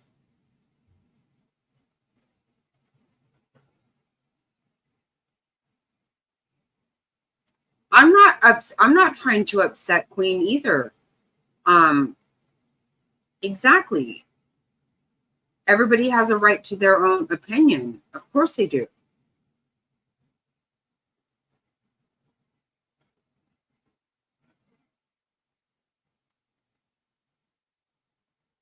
Queen and I are great friends. I respect her. I love her. I don't agree with her on Gotti Girl. And that's okay. She doesn't agree with me on everything. We don't have to.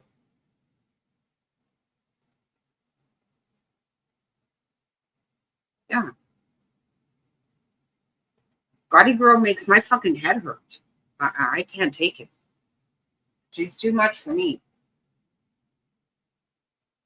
But I'm not trying to get anybody to dislike her. I can't go there.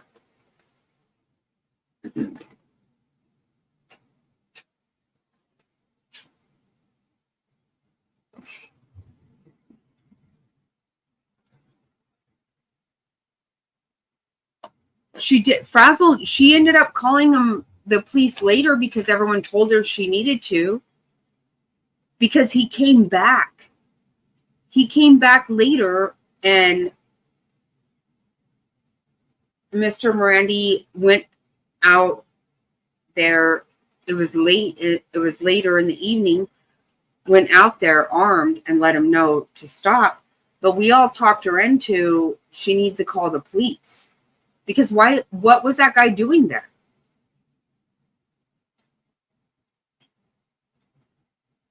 Me too. Can you imagine? She's in her pool and someone walking up behind her. And really, of all times, like that's the most vulnerable you can be. You know, here in my home, I am armed. I've never denied that. I'm going to be armed wherever I'm at. But if I'm in a pool, I'm not going to be armed, right?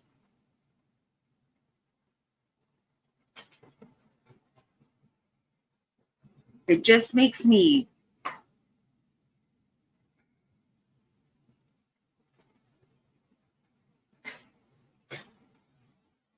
right. That would freak me out so bad.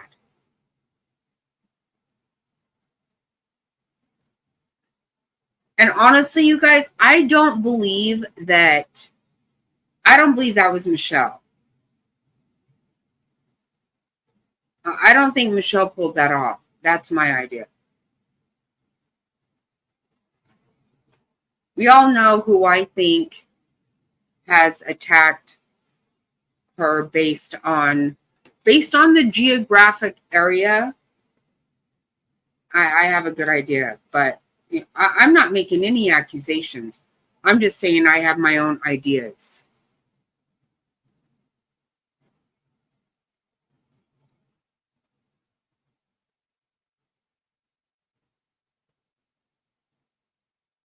Right, Frazzle?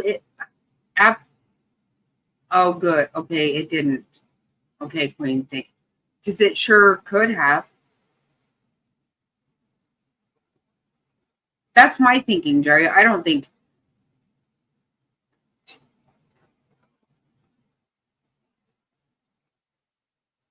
I'm thinking differently.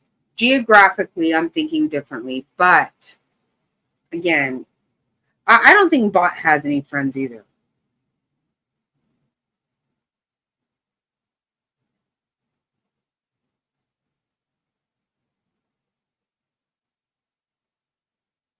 It's just, it's just very ridiculous.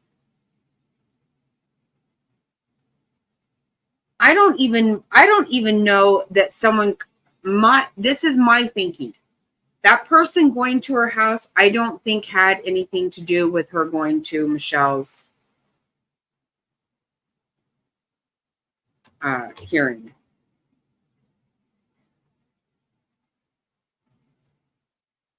Exactly right, Alberta. Exactly right. Doesn't matter who it was. It's fucking wrong. So wrong.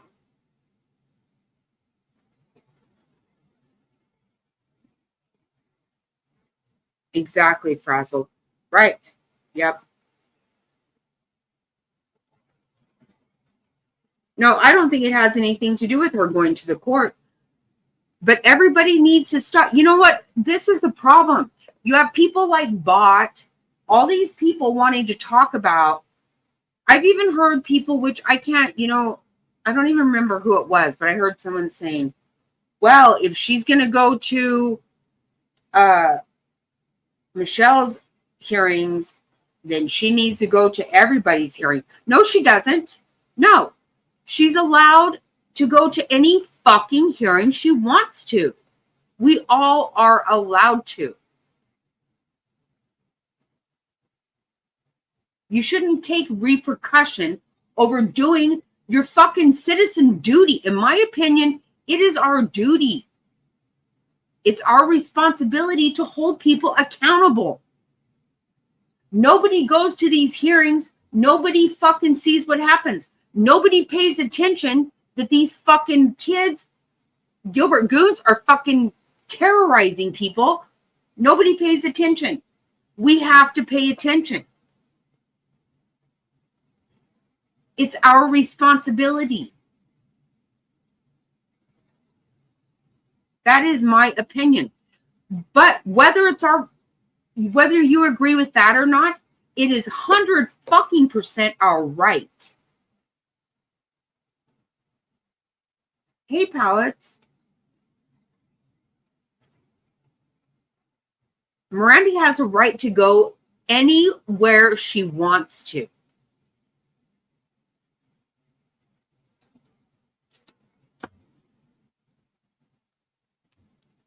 And I'm sick and tired of hearing people say, oh, holy roller, Bible thumper. You know what? Really?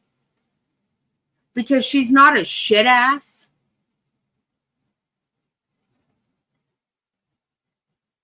Whatever.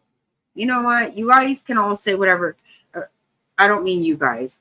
I'm saying people can say whatever they want to about her. She does need to ignore a lot of that because it's not going to stop.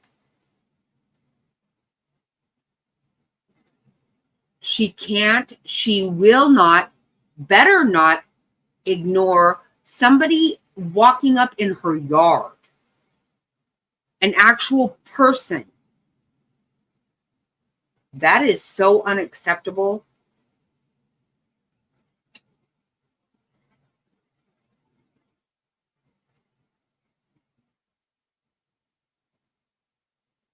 Absolutely, Alberta. Absolutely. Right.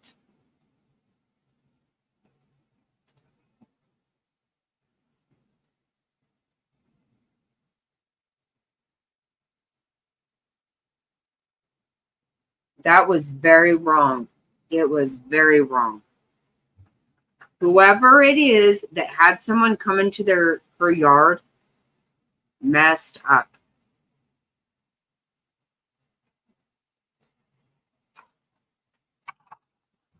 But you're right, Albert. I guess Bot, see, to me, I can't imagine anybody would do anything for Bot, but I don't know. Obviously, I don't know. I feel like it wasn't Michelle. I don't think Michelle has that kind of...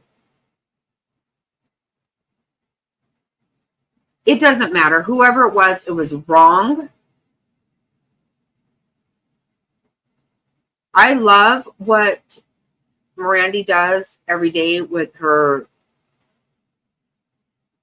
prayer. I think it means a lot to a lot of people, and I love that. I am almost always in there. I just don't chat because I'm not even trying to. I just don't.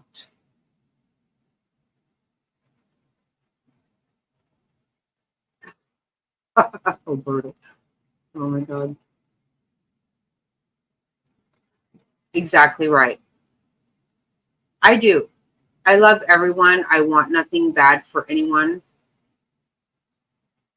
But I do want people held accountable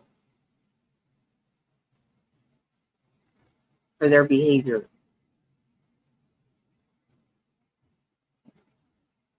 You can say what you want to about Miranda. I don't, that's your right. I say things because it's my right.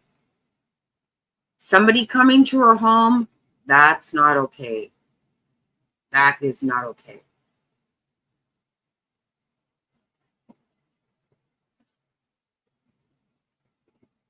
Yeah, I actually got in on the end of it. So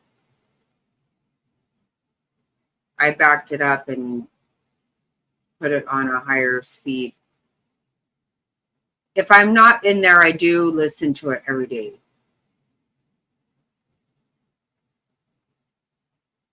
Exactly right, Albert. I need to feel safe in my home. 100%.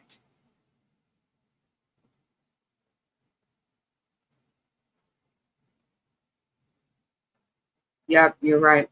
Yep, me too. Me too.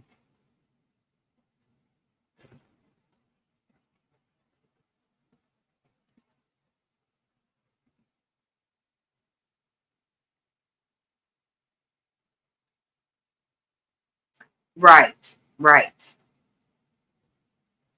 Hey, freaking.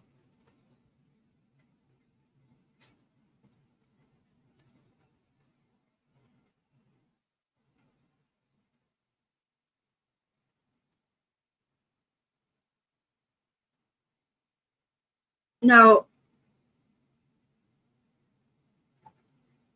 Hey, Demon Chihuahua. Been listening. Miranda said before the person had dementia. I thought they went down. I knew someone before.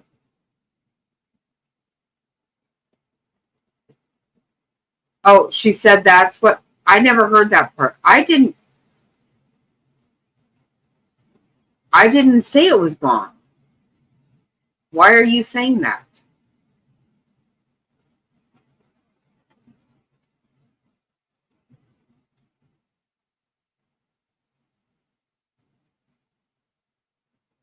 I didn't hear that this person had dementia. I apologize for that. Even regardless, it's not okay for anybody. Yeah, I did. I did. You're right. You're right. I did. So then that's where you're coming from.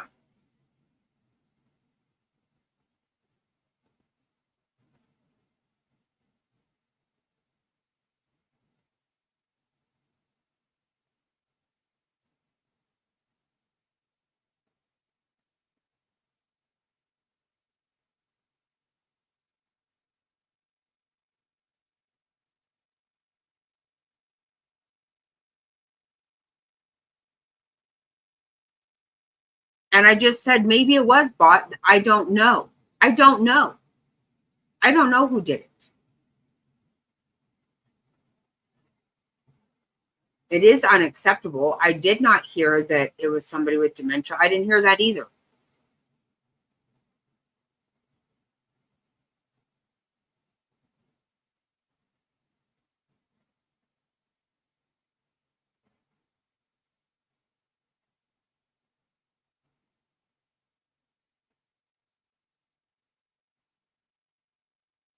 So see, that was something else made up too. See, where did that come from then? Demon Chihuahua, where did that come from? That it was somebody with dementia.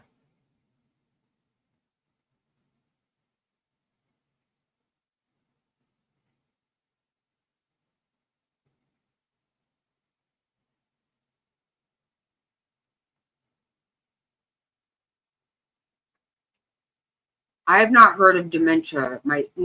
Personally, I have not. I don't know where that came from. I will say, I said I don't know who did it because I don't.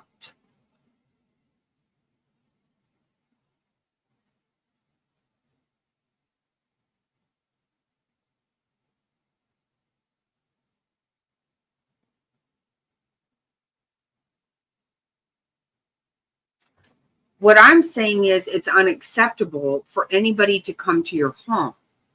And I will tell you this, Demon Chihuahua, that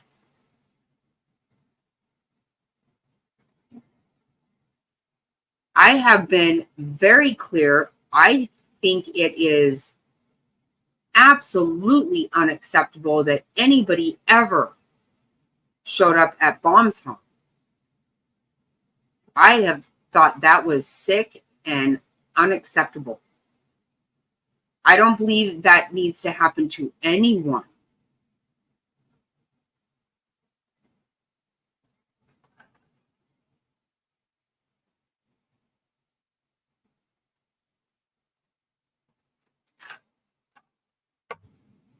That should not happen to anyone.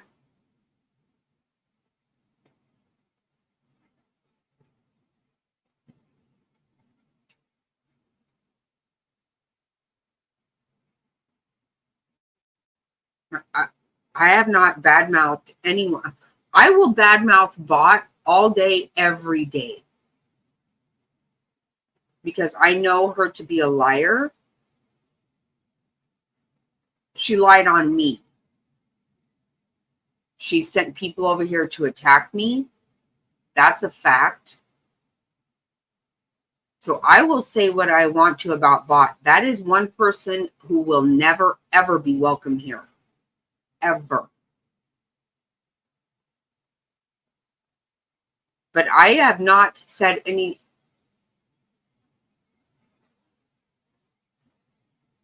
I'm saying anybody to show up at anyone's home, period, is so wrong.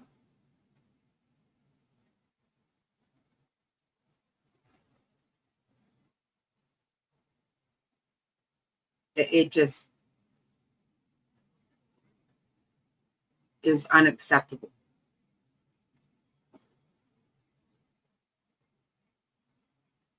Yeah, of course we have people here that support Baum. I don't attack anyone. Like I said, Bot is not welcome here. Bot is, I have said, Bot and the people in her chat that came after me so harshly, and Kimmy Love, not welcome in my chat. That's it. That is the only people I've ever said are not welcome here. I don't attack anyone.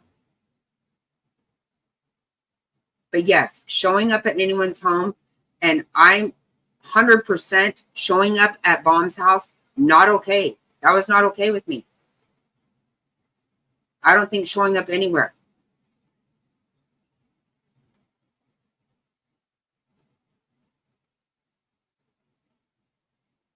Exactly right, freaking right. Respectful. My home is my place. Yes, it's my safe place. It needs to be for everyone. Everyone. I don't make exceptions. Well, let's be clear, freaking. MS is squatting. That's not her home.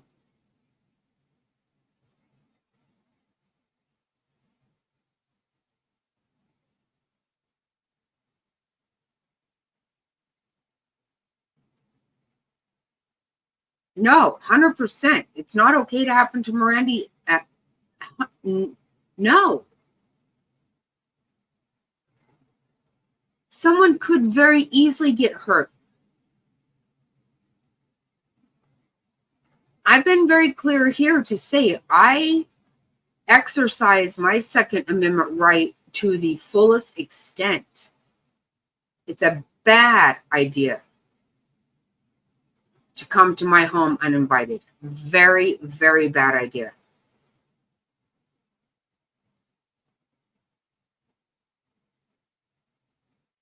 Oh, good night, Alberta. Thanks so much. I really enjoyed chatting with you tonight.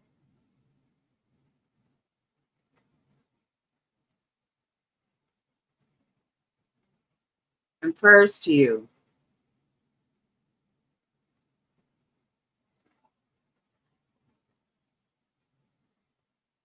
No, you're right. You know what, Demon? You're absolutely right. We don't know what has anything to do with that. Sadly, because of the crazy shit here, that we tend to go there. But you're absolutely 100% right. You're absolutely right. It's not okay. Everybody should feel comfortable in their own home, regardless of anything. That needs to be your safe place. You know, following true crime the way I do, I don't even admit to covering true crime as much as I want to, because I don't have the time to do it accurately. But I say this many times in true crime situations. How many times do we see when it is your own spouse that, takes your life, or what have you, right? Your parents. And that is what always breaks my heart the very most, that you were somewhere you felt safe. You were in your home. That is such a violation.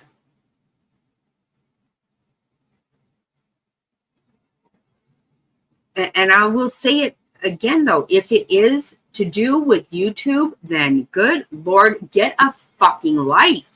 Get your shit together. Spend your time more wisely.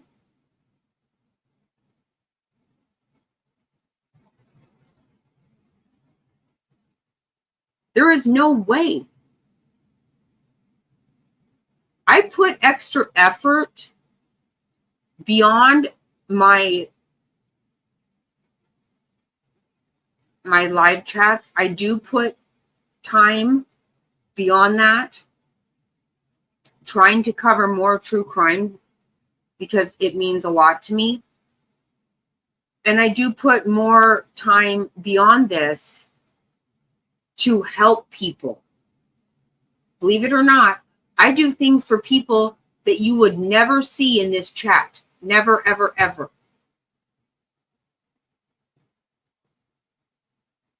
But I would never put time beyond this to harm anyone. And you can ask anybody. I speak to people here privately. 95% of it has zero to do with YouTube. Anything that does is never me going after somebody. Even when people try to provide me information about people to harm them, I don't want it. You can ask people here. When I send something to people, I have to ask for their address repeatedly because I don't keep it.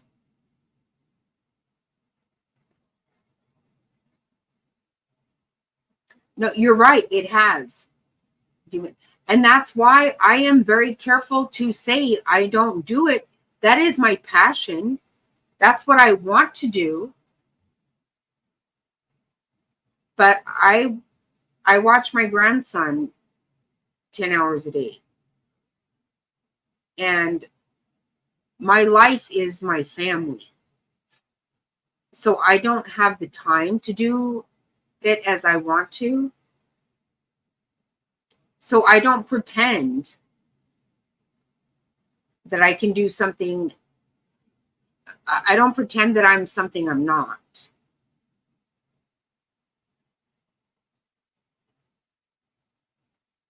Hey, Adam. Oh, you're so sweet. I didn't mean to.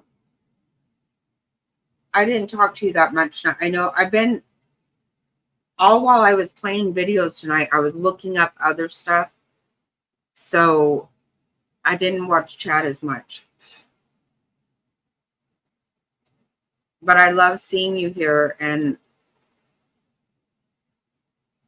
I wish you nothing but well, Adam. I hope I didn't miss anything.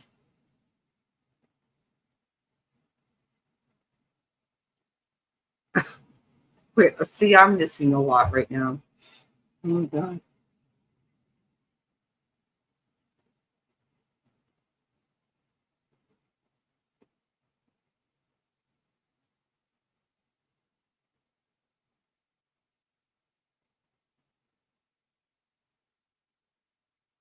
True crime is a whole complete fucking disaster.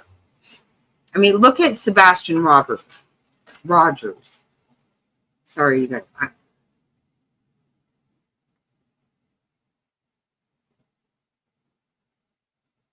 My speech is a little bit goofy. I apologize.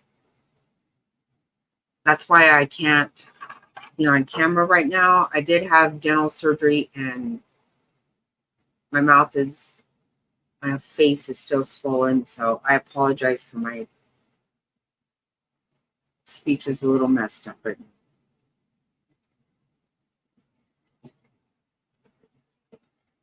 But look at Sebastian Rogers. That has become a ridiculous nonsense.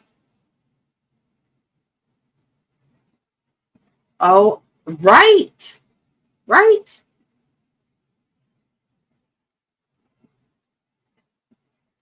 I mean, it is so ridiculous. Oh, thank you, Adam. Thank you so much.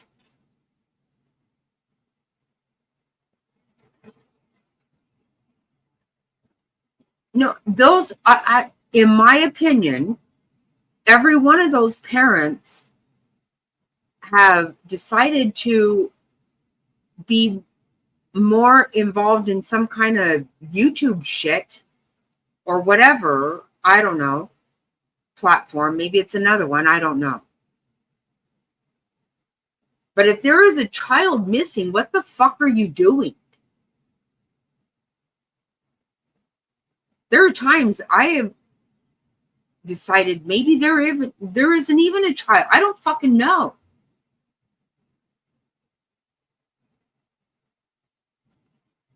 It's ridiculous what they're doing. It's insane what they are doing.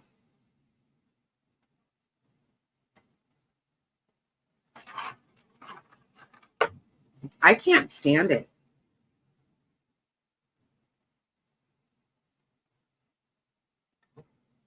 And then you have other YouTubers that decide they like one of the parents more than the other based off of the YouTube creator they don't like. I mean, make any of this shit make sense. I don't think any of the parents have behaved correct, or whatever you call it, correctly, whatever. I don't think any of the parents have done right by the child. Nothing makes sense to me. From what we understand, the mother was the last one with the child. She has more to answer to in that aspect, but I think none of the parents have behaved well. None of them.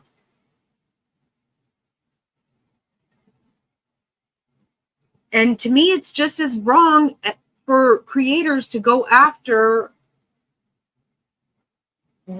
certain parents just because of a creator they like. Nobody has behaved. Nobody. Not one fucking person in that whole situation has behaved. No, it doesn't make any sense. You're right. None of it makes sense. From the fucking shoes to today, everything is horseshit. In my opinion, I don't see anything there to even work with.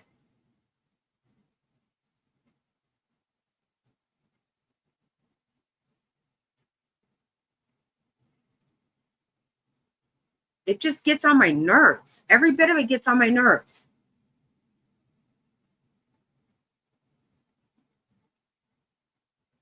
I've had to turn off every single notification to any channel channels I didn't even realize I had pushed the notification bell. I am so sick of it popping up all day, every fucking channel, just on and on and on and on. Proudfoots, Seth, Frankly, I don't like any of the parents. And it wouldn't surprise me that that child would walk away because of all the what we see to be crap in his life. But the way they want to be hell bent that they have accounted for every shoe in their house, fuck off. That makes no sense. That makes no sense. I can't, that right there set me off from day one. I don't care if he had fucking ant bites or not. That's crap.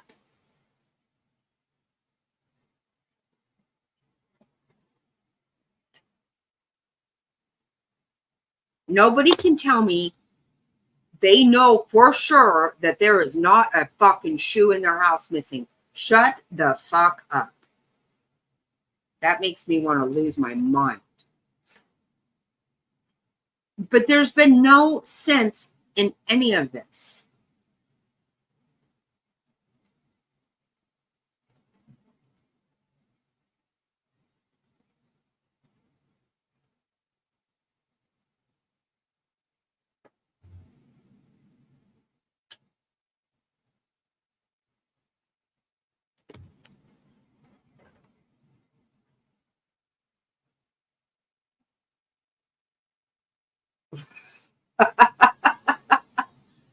Right.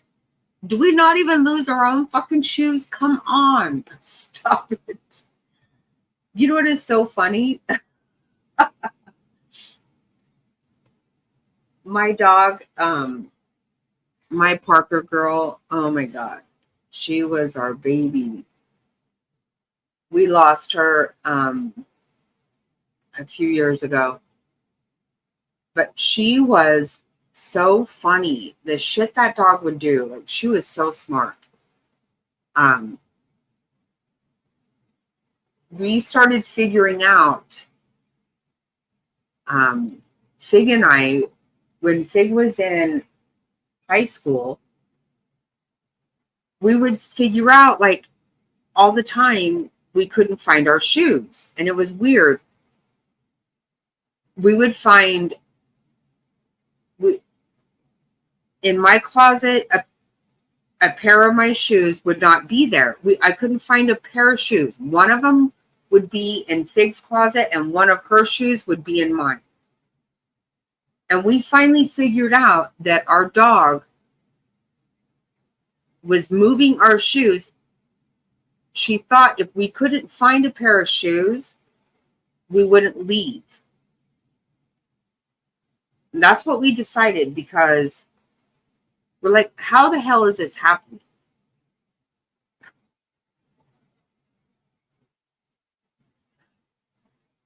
She was so smart. She did so many things to keep us home. She would do anything to keep us home. So every day when we would leave, we would put the TV on for her. She always had the TV on. And then one year we went to Mexico for a few days, and my niece came over to watch her. And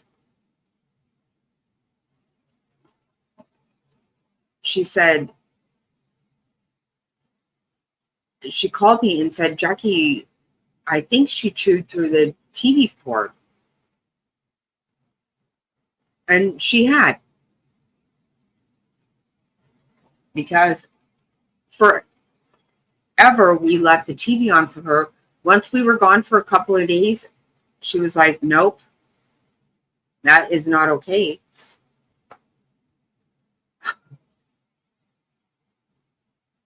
She was so smart.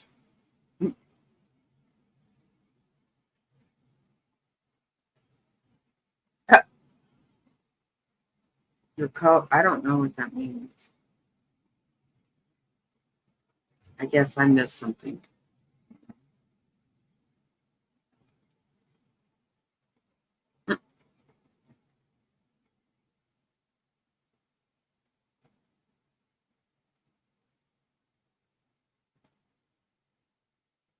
Yeah, I guess I've gotten way off subject and gotten crazy, so I think I better end it. Oh, okay. I don't understand. Oh my God, I'm even more confused.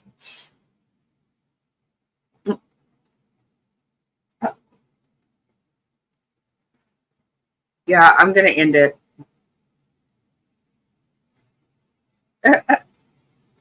Oh, that's funny. All right. Thank you guys so much.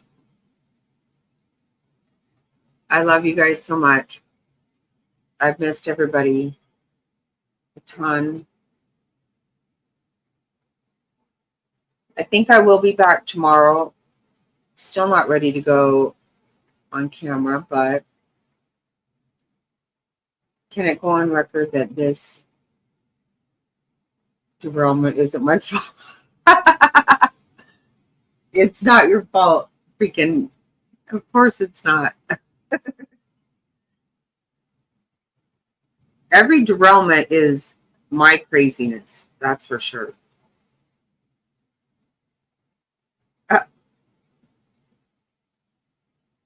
You were awesome.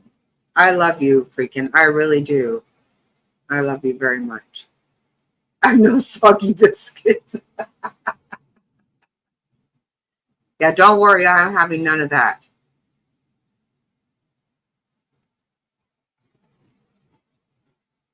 I will starve to death. I will never have a fucking soggy biscuit. I can tell you that. I love you freaking so much. Believe it or not, I really have a lot of memories of talks we've had. I truly do. I think about you a lot.